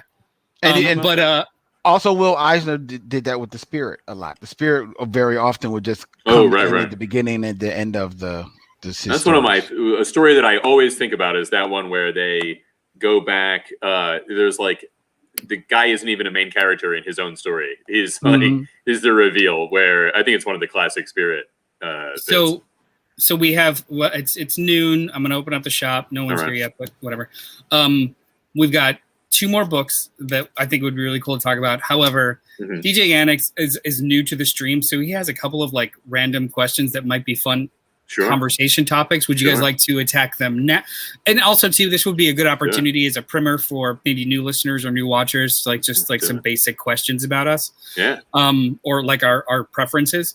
Do you guys want to attack them now, or do you want to do the 2 books and then we'll answer some of his questions? Well, no, I say my thing would be, can we hold off on answering this question because it sounds like they're more about us, and hold off on answering them when JD comes back. I mean, we can always answer them at the top of the show next week when all 4 of us are here. Well, I actually won't be here next week, but then let's answer them now.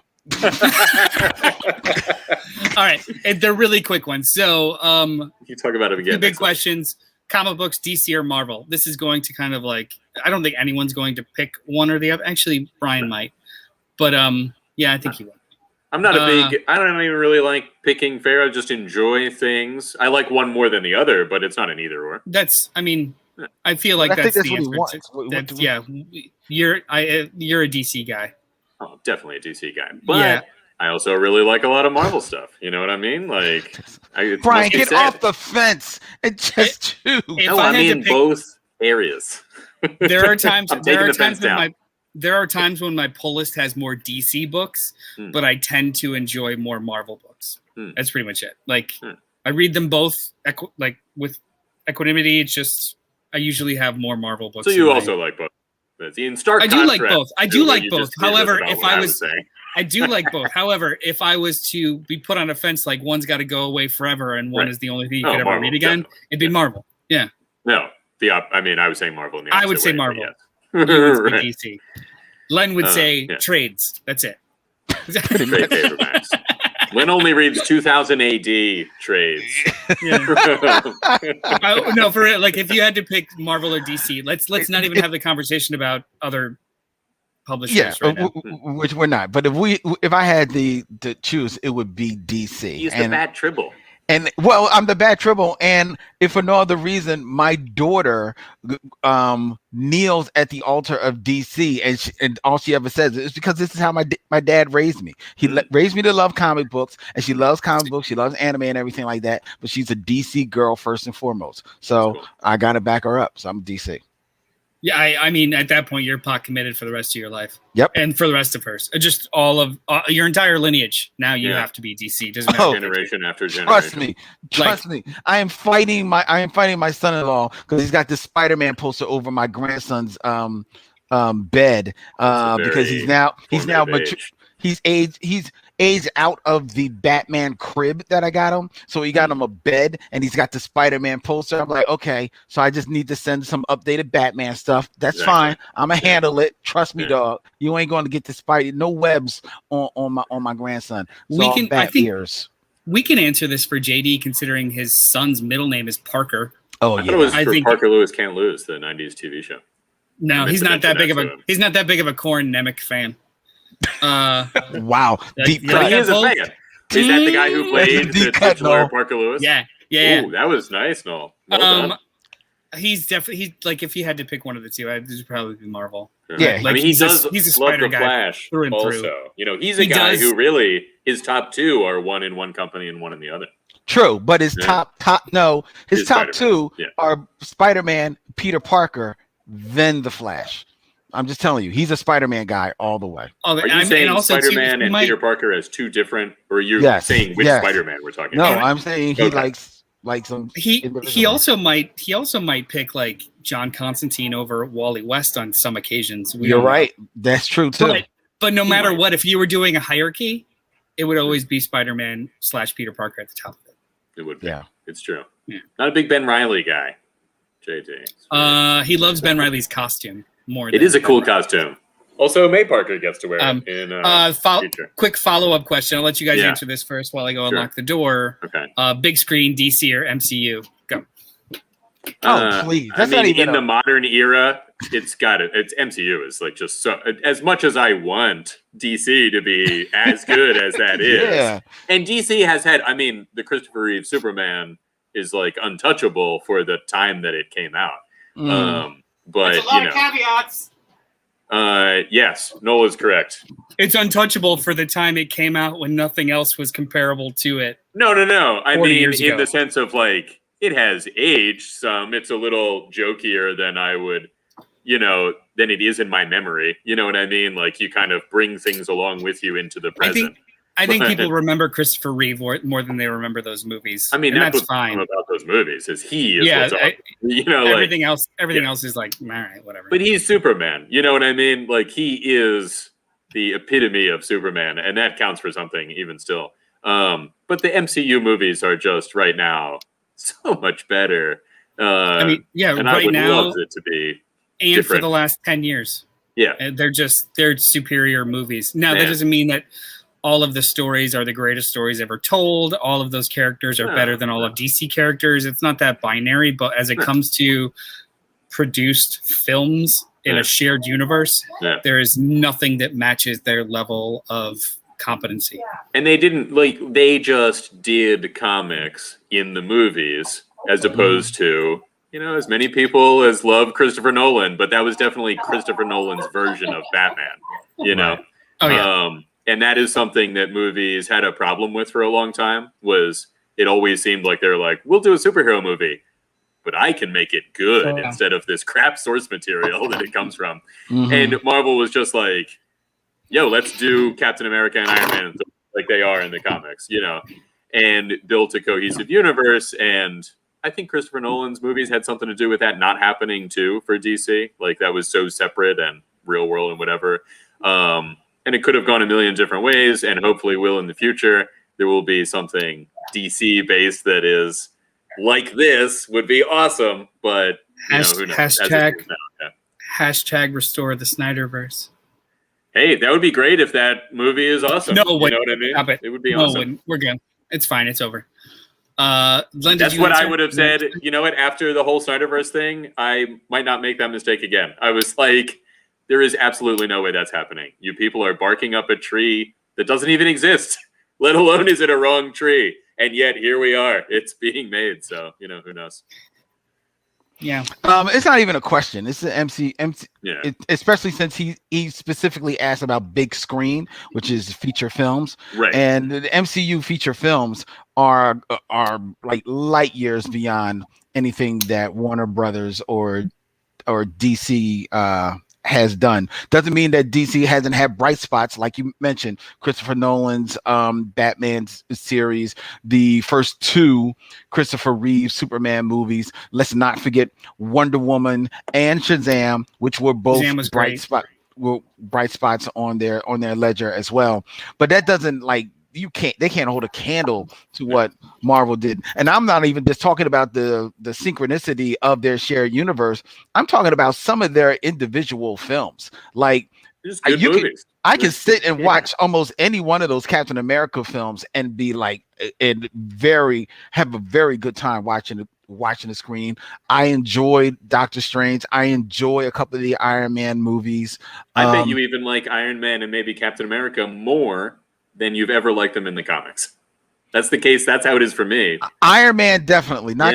I'm a Captain America guy as far as their comics. He's one of my go-tos for Marvel. So I was happy, but I was happy to see him done right.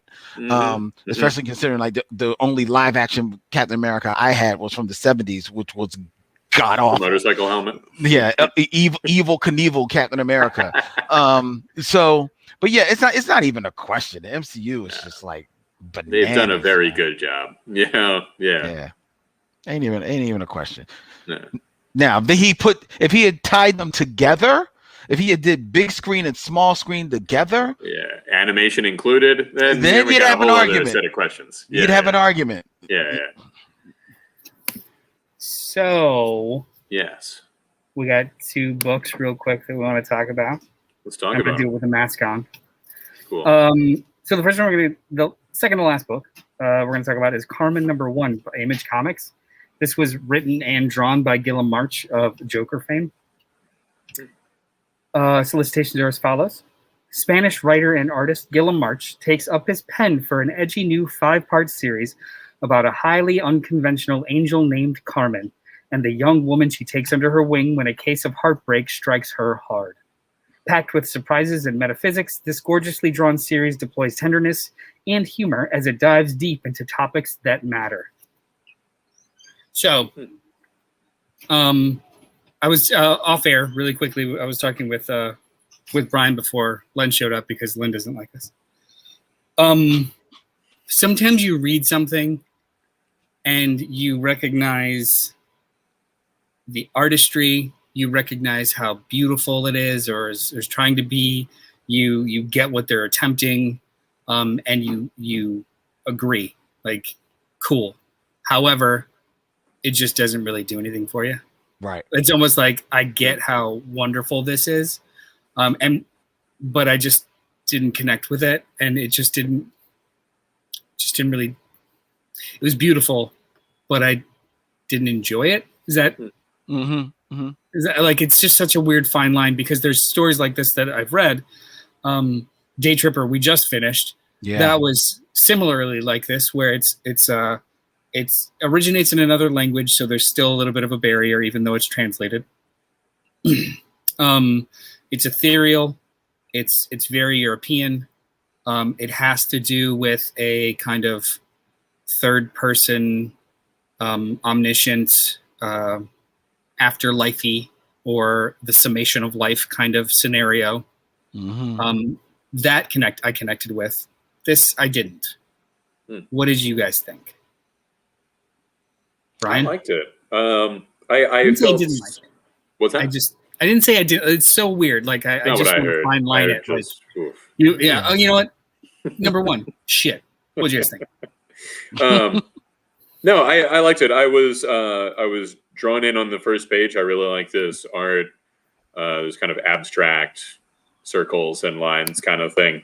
And I also think the art is just well done in general. Comic Burrito, I'll see you later. We'll all see you later, hopefully. I think the art is well done. I think the kind of like general aesthetic to it is cool. I like you're right. It's a very European comics feel of kind of like a light and airiness to the art in general. Yeah. Both the colors and also just the line work has that kind of feel. Yeah, I thought it was interestingly told, and I'm intrigued to know what happens. I can see where you're coming from, though. Like, I wasn't blown away by it. Like, I wasn't like hooked instantly, and I'm like, I got to see what's next. Yeah. But I like the mythological aesthetic of it. Like not that the aesthetic is mythological, but the particular mythological aesthetic that they are using. I didn't realize she was an angel. Who knows? That could be a solicit thing, right, as well. Red herring. Like, yeah. I mean, her outfit definitely, and the circumstances definitely lead you to believe that she is a different type of supernatural entity, the personification of death. And also the reveal of, you meet this woman in adulthood that you've seen a little bit before, but you see her in the midst of a suicide. And then when you cut away and when she walks away with this character, you see that she was not quite in the position that you first met her in. Yeah. Right. I thought that was a really good reveal. And some of the more experimental layouts really work well too, either in the building or there's two different scenes, I think, where you see these two characters and you see like a bit of their history done in panels that look like photographs kind of around them. I thought that was pretty cool too.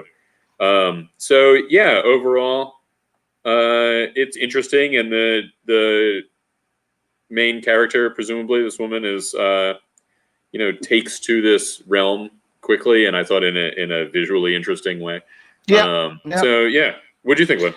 I think it's like Noel said. I think it's a beautiful comic book. Like I said, I'm a fan of Gilliam March, and I like this. I like how when it's interesting when the angel Carmen is talking to this young woman, and there are times when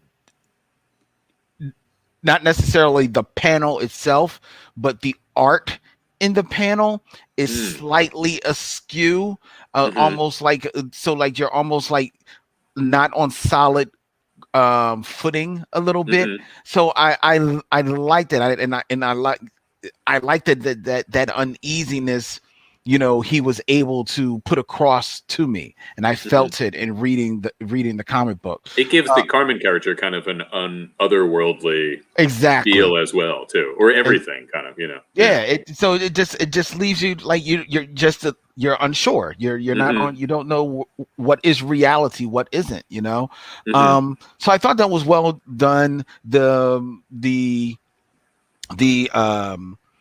conversation on the idea of how you live your life and what you're doing with your life, I thought it was very interesting.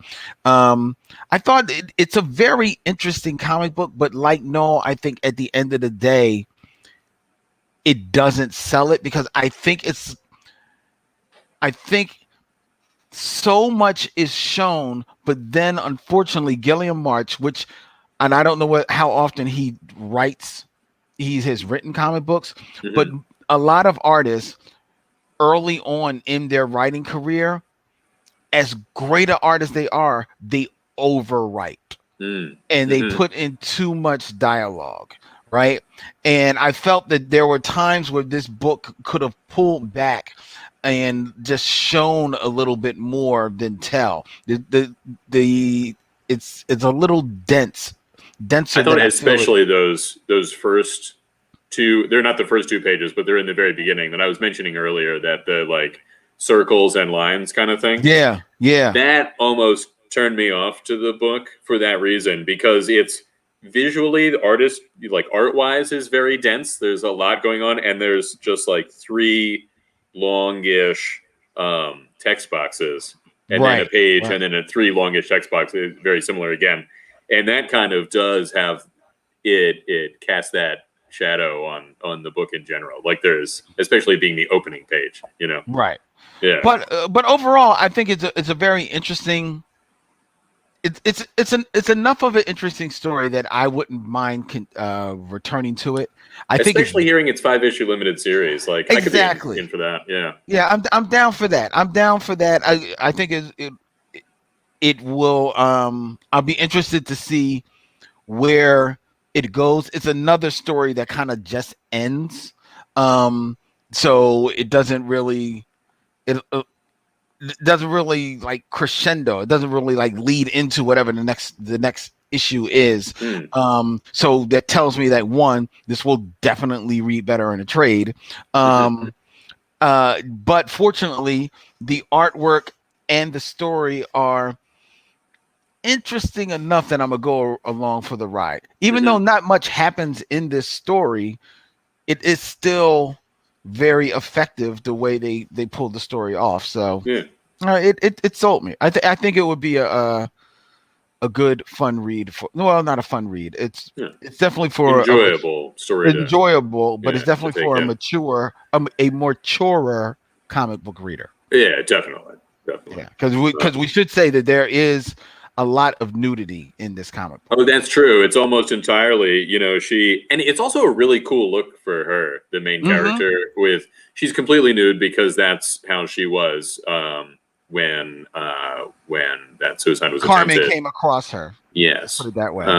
And her wrists are bandaged with bows or I believe she specifically refers to it as a dragonfly knot. Yeah, I think. Yeah. And I was like, wait, isn't that just a bow? But there are actually 2 of the what I think of as the bow parts of the bow. The round parts of the bow. There's 4 total. So yeah, there's a very cool what turns out to be the last page, which is not broadcast to you that this is going to be the last page. It does have a cool. It's got one of those like kind of askew buildings that you were talking about earlier, Len, and then has the page separated into 2 panels, but there's a circle. There's an inset. There's an inset. An inset, with the Carmen character coming from at right angles to the vertical of the page. Kind of like popping in a very otherworldly being kind of way. That's very, very cool and very suggestive. And I love when an inset panel is done well. Yes. When it looks good, it's very very pleasing kind of way of doing things. So yeah. Now, I think I don't have much more to say about that, but Action Figure Expert did mention something, and since Noel's off for a moment, just to touch back on that, unless you had more, Len. No, go. Action Figure Expert mentions that the DCEU could have started with Green Lantern and was supposed to, and I have thought that many times myself. If Green Lantern had been really good, that could have been the DC cinematic universe starting from there. Like it was supposed to be. Exactly. Like I think Ryan Reynolds is great. I never thought that he was a great Hal Jordan, like casting for Hal Jordan. No, not at all. Would have been good as Wally West, I bet. But I remember Bradley Cooper was talked about at the time. I think somebody more of that nature would have been good. And there was so much going on with that movie. There was like 3 different villains and, 5 different writers, I think. And for whatever reason, it just didn't land as much as Green Lantern fans, myself included, would have liked it to. But yeah, he can be a sort of MCU Iron Man character sometimes. Like if he's going to be funny, he can be that kind of cocky funny. I don't think he needs to be funny at all. But I've looked back a lot and been like, oh man, if that had done well, that could have been the entry. Just like Iron Man's not one of the major Marvel characters, or at least he wasn't at the time. Right. Green Lantern is among comics readers, but not to the general public. And it could have been a cool entryway, and you see this and that character. But who would have bet the odds? Yeah, that a Green Lantern movie would bomb, and both. Well, never not you. Probably could have bet that a Wonder Woman movie would be successful. Yeah, right? She's very. But nobody very would have taken you up on the bet that a Green Lantern movie would bomb, but an Aquaman movie would gross $1 billion. Yeah. Well, many years later, though. Okay, but still, it's Aquaman. It's true. It's Aquaman, dog. Yeah. It's like true. Nobody would have bet. Like even when they talked about doing an Aquaman series off of Smallville, I remember that. Yeah. Like people were like kind of like looking for it because they like Smallville. But I guarantee most of your people were in the back of their minds like, oh, that's cool. They're gonna do a spinoff. But why Aquaman? Like, okay, I'm gonna watch it, but why Aquaman? I thought that about Arrow, to be honest with you. I was like, I just got done with 10 years of Proto Superman, and you want me to watch Green Arrow? I don't know about that. But true. See, but Arrow worked because it wasn't Arrow; it was Arrow : Batman. You can't do Aquaman. Green Arrow has always been Arrow : Batman, riding around in his Arrow car from his Arrow cave. Okay, that's how he started. But to the character's credit, he has changed a lot. He's changed a lot, and he wasn't Green Batman at the time it started the TV series, right? So, like that's not fair. The reason why Aquaman works is because it's Aquaman / Namor. He basically is Namor. You know what I mean? And Aquaman is cool when he's on his own. You know what I mean? Like when he's up next to the rest of the Justice League, you're kind of like, who's this dingus?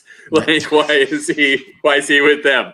But when he's on his own, he's like King of the Seven Seas, is all that stuff. But you're right, it's Aquaman, and it's Namor Aquaman. Although I still have not seen that movie, that was my impression. You still haven't seen Aquaman? I know, right? It's crazy. But also, Jason Momoa is cool, and Ryan Reynolds is very cool, just not very Hal Jordan-ish. Whereas Jason Momoa is definitely not what you would think of as the traditional Aquaman, but it really, like, you can slot it in there, whereas, the Ryan Reynolds, Hal Jordan just kind of didn't really work. Yeah. I don't believe you still haven't seen Aquaman. I know, it's crazy. I should see it. I mean, I have HBO Max. I can see it whenever. Some of those movies I just never got around to, and I really ought to. Jason Momoa, I know from Stargate Atlantis, that was the first place I saw him. And it was a good show, and he was cool in it. He was not in it originally. He came in like season 3 or something, 2 or 3. I remember Jason Momoa from the Johnson Family Vacation movie with Cedric the Entertainer and Vanessa Williams. It's a very young Jason Momoa. Vanessa L. Williams?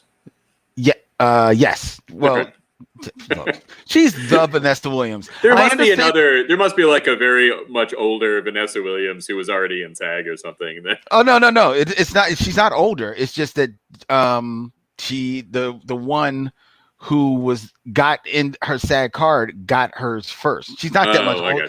She's not like from a previous era or anything. No. They're the same era. She just got there first. Well, that's Vanessa L. Williams. Hi. Sounds good. Hey, how are we? We're talking about Vanessa L. Williams. And, I've been passively listening in one ear. Sweet. While helping guests. Nice. Guests to Johnny Destructo's Hero Complex, plurality of guests. 4327 Main Street in Philadelphia, PA, nestled aggressively within the neighborhood of Manayunk. Aggressively nestled. I Okay, like that. so- Right across from a big watermelon sign that says Introduce the next comic book before you roll out. Yeah. I mean, I did kind of want to hear about Johnson Family Vacation starring Jason Momoa. No, you don't. No, you don't. Trust me. All right. What is that comic? So, the last comic we're going to talk about today is Superman number 29 by DC Comics, written by Philip Kennedy Johnson, Sean Lewis, with art by Phil Hester and Sami Basri. Jonathan Kent is back from the 31st century and fighting cosmic threats alongside his legendary father. But when an interdimensional breach opens near Earth, John recognizes the creatures that emerge, the cosmic leviathans that Legion of Superheroes credit with the death of Superman. And in the new backup series, Tales of Metropolis story, in the same issue. I don't know why they had to say that. Writer Sean Lewis and artist Sami This Basri. solicit is all for one Yeah, I know. comic. It's like, and in the new backup series, in this same issue, Do they Jimmy include a Olsen on a quest definition to of what a meet backup series is? some of the city's more colorful denizens, beginning with Bibo Bibowski. Go ahead. Do you pronounce that Biba? Yeah. No, it's Bilbo, isn't it? I would say Bibbo. Oh, Bilbo Bibbo. Lebowski. Yeah. I don't know. Bilbo It's is a the stupid made-up name. it's his True. nickname, Noel. They're all made up, Noel. Very true. What'd you think about this one? Well, first of all, I usually am a fan of Phil Hester's artwork, but that's because I've seen Phil Hester on books that fit his style. And Superman is not Phil Hester's style. Not That's the at story all. of this book. It's so close to being like this looks so close to what could be a golden era classic kind of Superman look, but I 100% agree with you. It just doesn't click. Yeah, you know? it just does not click at all, man. I mean, there is one page where there's a close up on Lois Lane, and I was like, "Oh, that is not Lois." Like this is and because of that, I am totally taken out of the comic. The story, to be honest, doesn't do much for me. It's a lot to do about nothing. It doesn't really add up to anything. It's Amanda Waller again. It's just like, this is in presence of down on whatever the fuck. Who gives a fuck? Willing to do some bad stuff to get her goals met. Yeah, kind of. But at the end of the day, it's just that artwork. Like the Superman and his son, they look so ugly. It's ugly is harsh. Okay, they just look so off model that it is it's off-putting to me, and I can't get into the story because the art it's so unappealing. And the backup story is like, really are we bigging up Bibbo? Bibbo is now taking on villains. There are people that are coming after Bibbo. Like, really? Like, is this what they came after him specifically? I guess so. Like, is this what this Superman universe has come to? Get the hell out of here, right? If you've got Bibbo, where's Jose Delgado? Right. I mean, come on, man. This was not fun at all. Yeah. I always thought Bibbo was cool, but I don't need a story about Bibbo. Like, if he's just like in the background cheering on Superman, right. That's all the Bibbo that I require. And now he's a writer. He's got his own article. He's got like a byline. Like, what the hell? He doesn't even pronounce Superman. They make a point to say how he says it in an unusual way. Not that he can't have his own voice that is captivating to read or listen to, just because of that. But yeah, I could almost see these as like character designs for an animated series that would probably work in the animated version. One thing that I forgot to mention when we were talking about the Infinite Horizons book, but also applies here, Jonathan Kent's costume, as whatever they call him now, has shoes. They're not boots. They're not uniform color. I think it's the first superhero costume I have ever seen with shoes. Maybe Black Canary sometimes has shoes on, but they're just like, I don't know. I don't dislike it. It's just notable.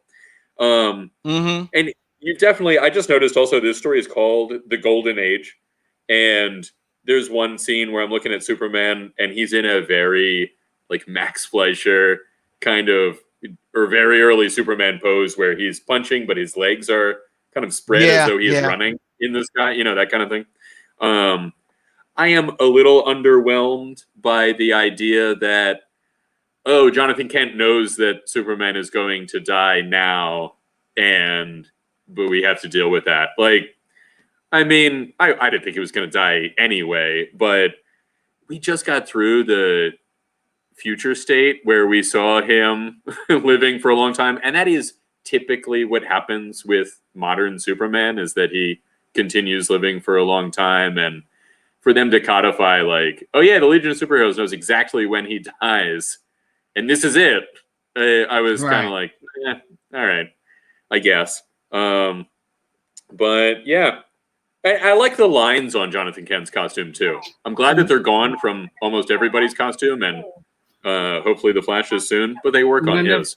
None of that Legion stuff actually happened in the actual Legion book. This is all just inserted. Just for this story, sure. Yeah.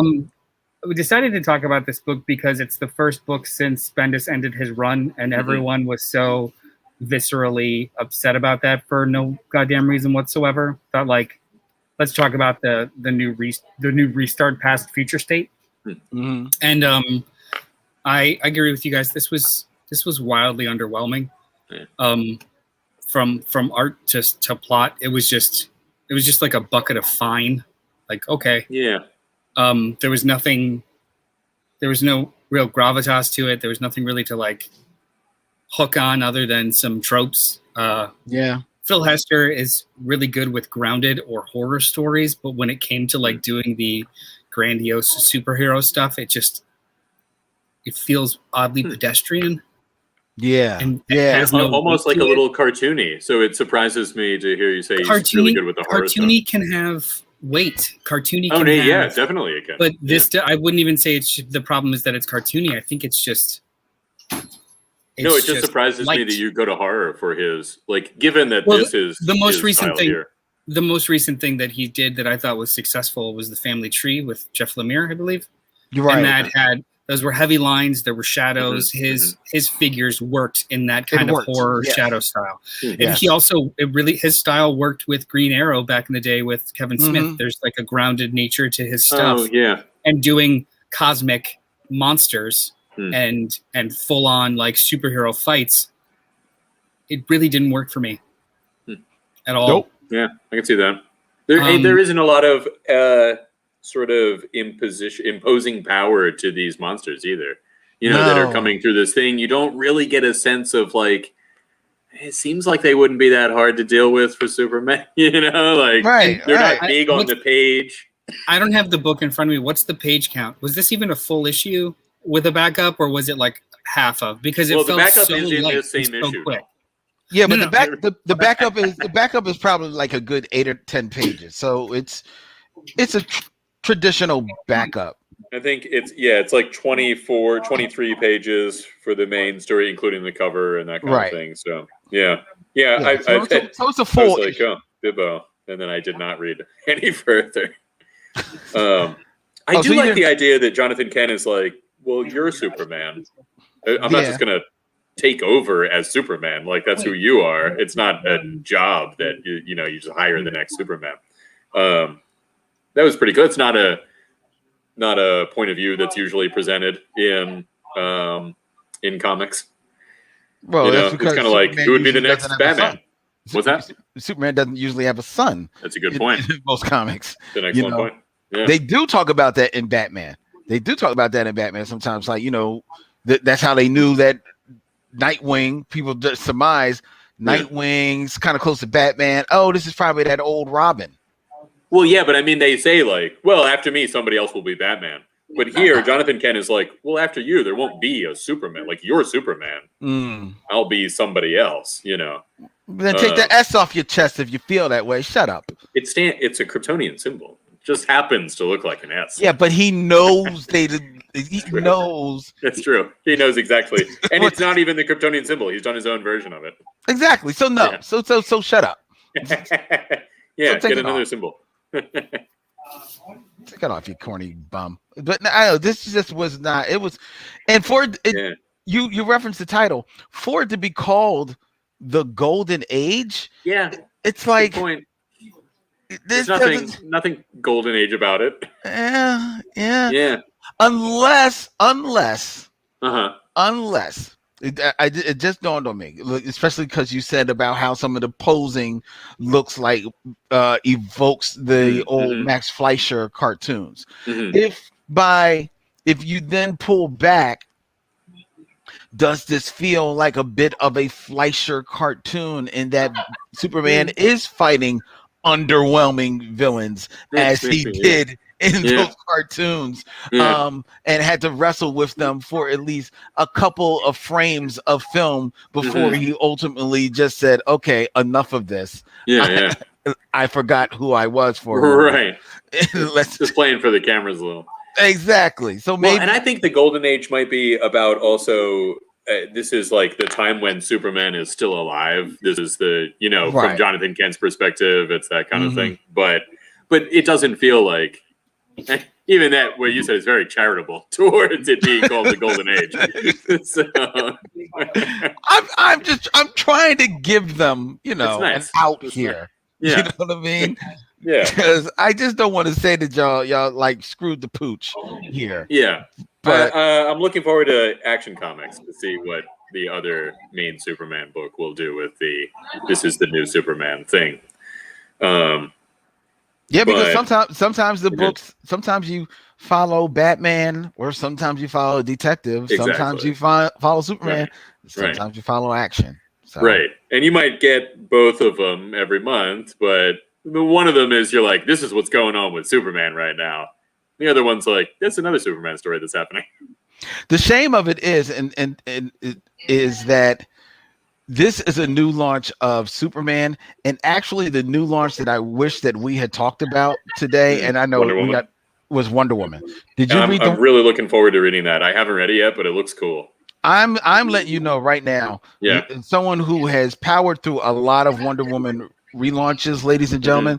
Wonder Woman 770, where a new Odyssey starts for Wonder Woman, which is, I'm going to get to the who is the creative team behind this, written by Michael Conrad and Becky Cloonan, with art by Travis Moore and colors by, here she is again, Tamara Bonvillain. Oh, sweet.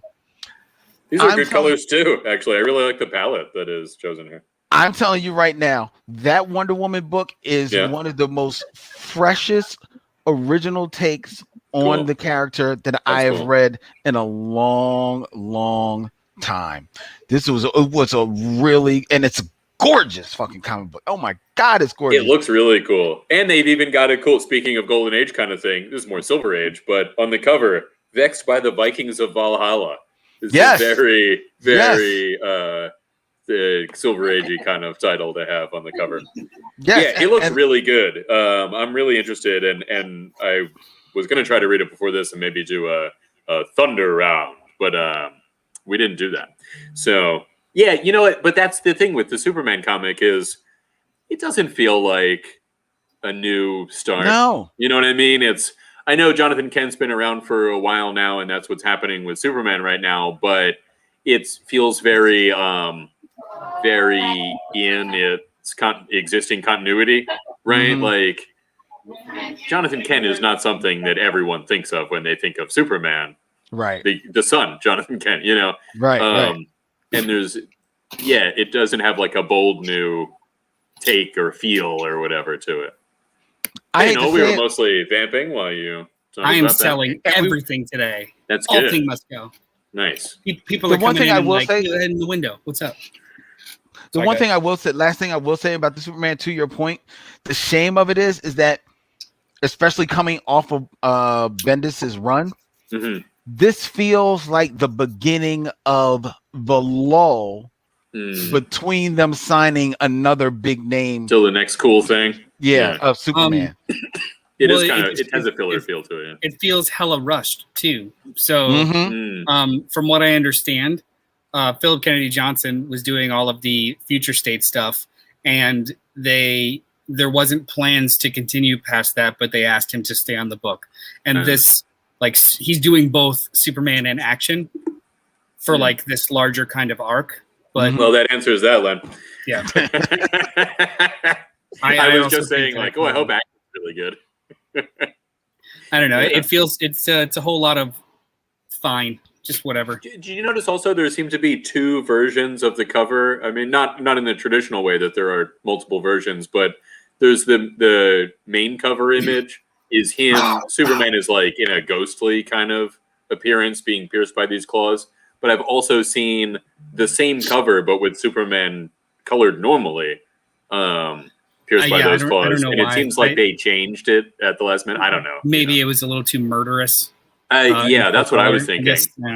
Yeah. But before I have to leave the show again, because it's very. I think busy we'll all this be morning. leaving the show shortly. I meant my seat. I understand. Okay, but we might as well shut it down. We are gonna, yeah, let's shut it down. So thank you for joining us the last 2 hours this morning. We very much appreciate it. Every Sunday morning, 10:30 a.m. Eastern Standard Time, we are here live streaming, enjoying each other's company and enjoying your company, talking about this past week's comments as well as some pop culture news. Please join us. Like, comment, subscribe, hit the bell notification so you know when we do post new content, including Thunder Rounds. Thunder Round. Thunder Round. Yeah. You're fired. Yeah, You're just fired. I can't. Thunder Round. and just generally have a really good time. Yeah. And give Len $1 if you see him on the street. Don't forget about that. Yeah. If you can contribute to either of our to the show's Patreon, Len's Patreon, break some Guinness World Records, that'd be great. Len, which is associated with the beer, right? That is, they actually did start that.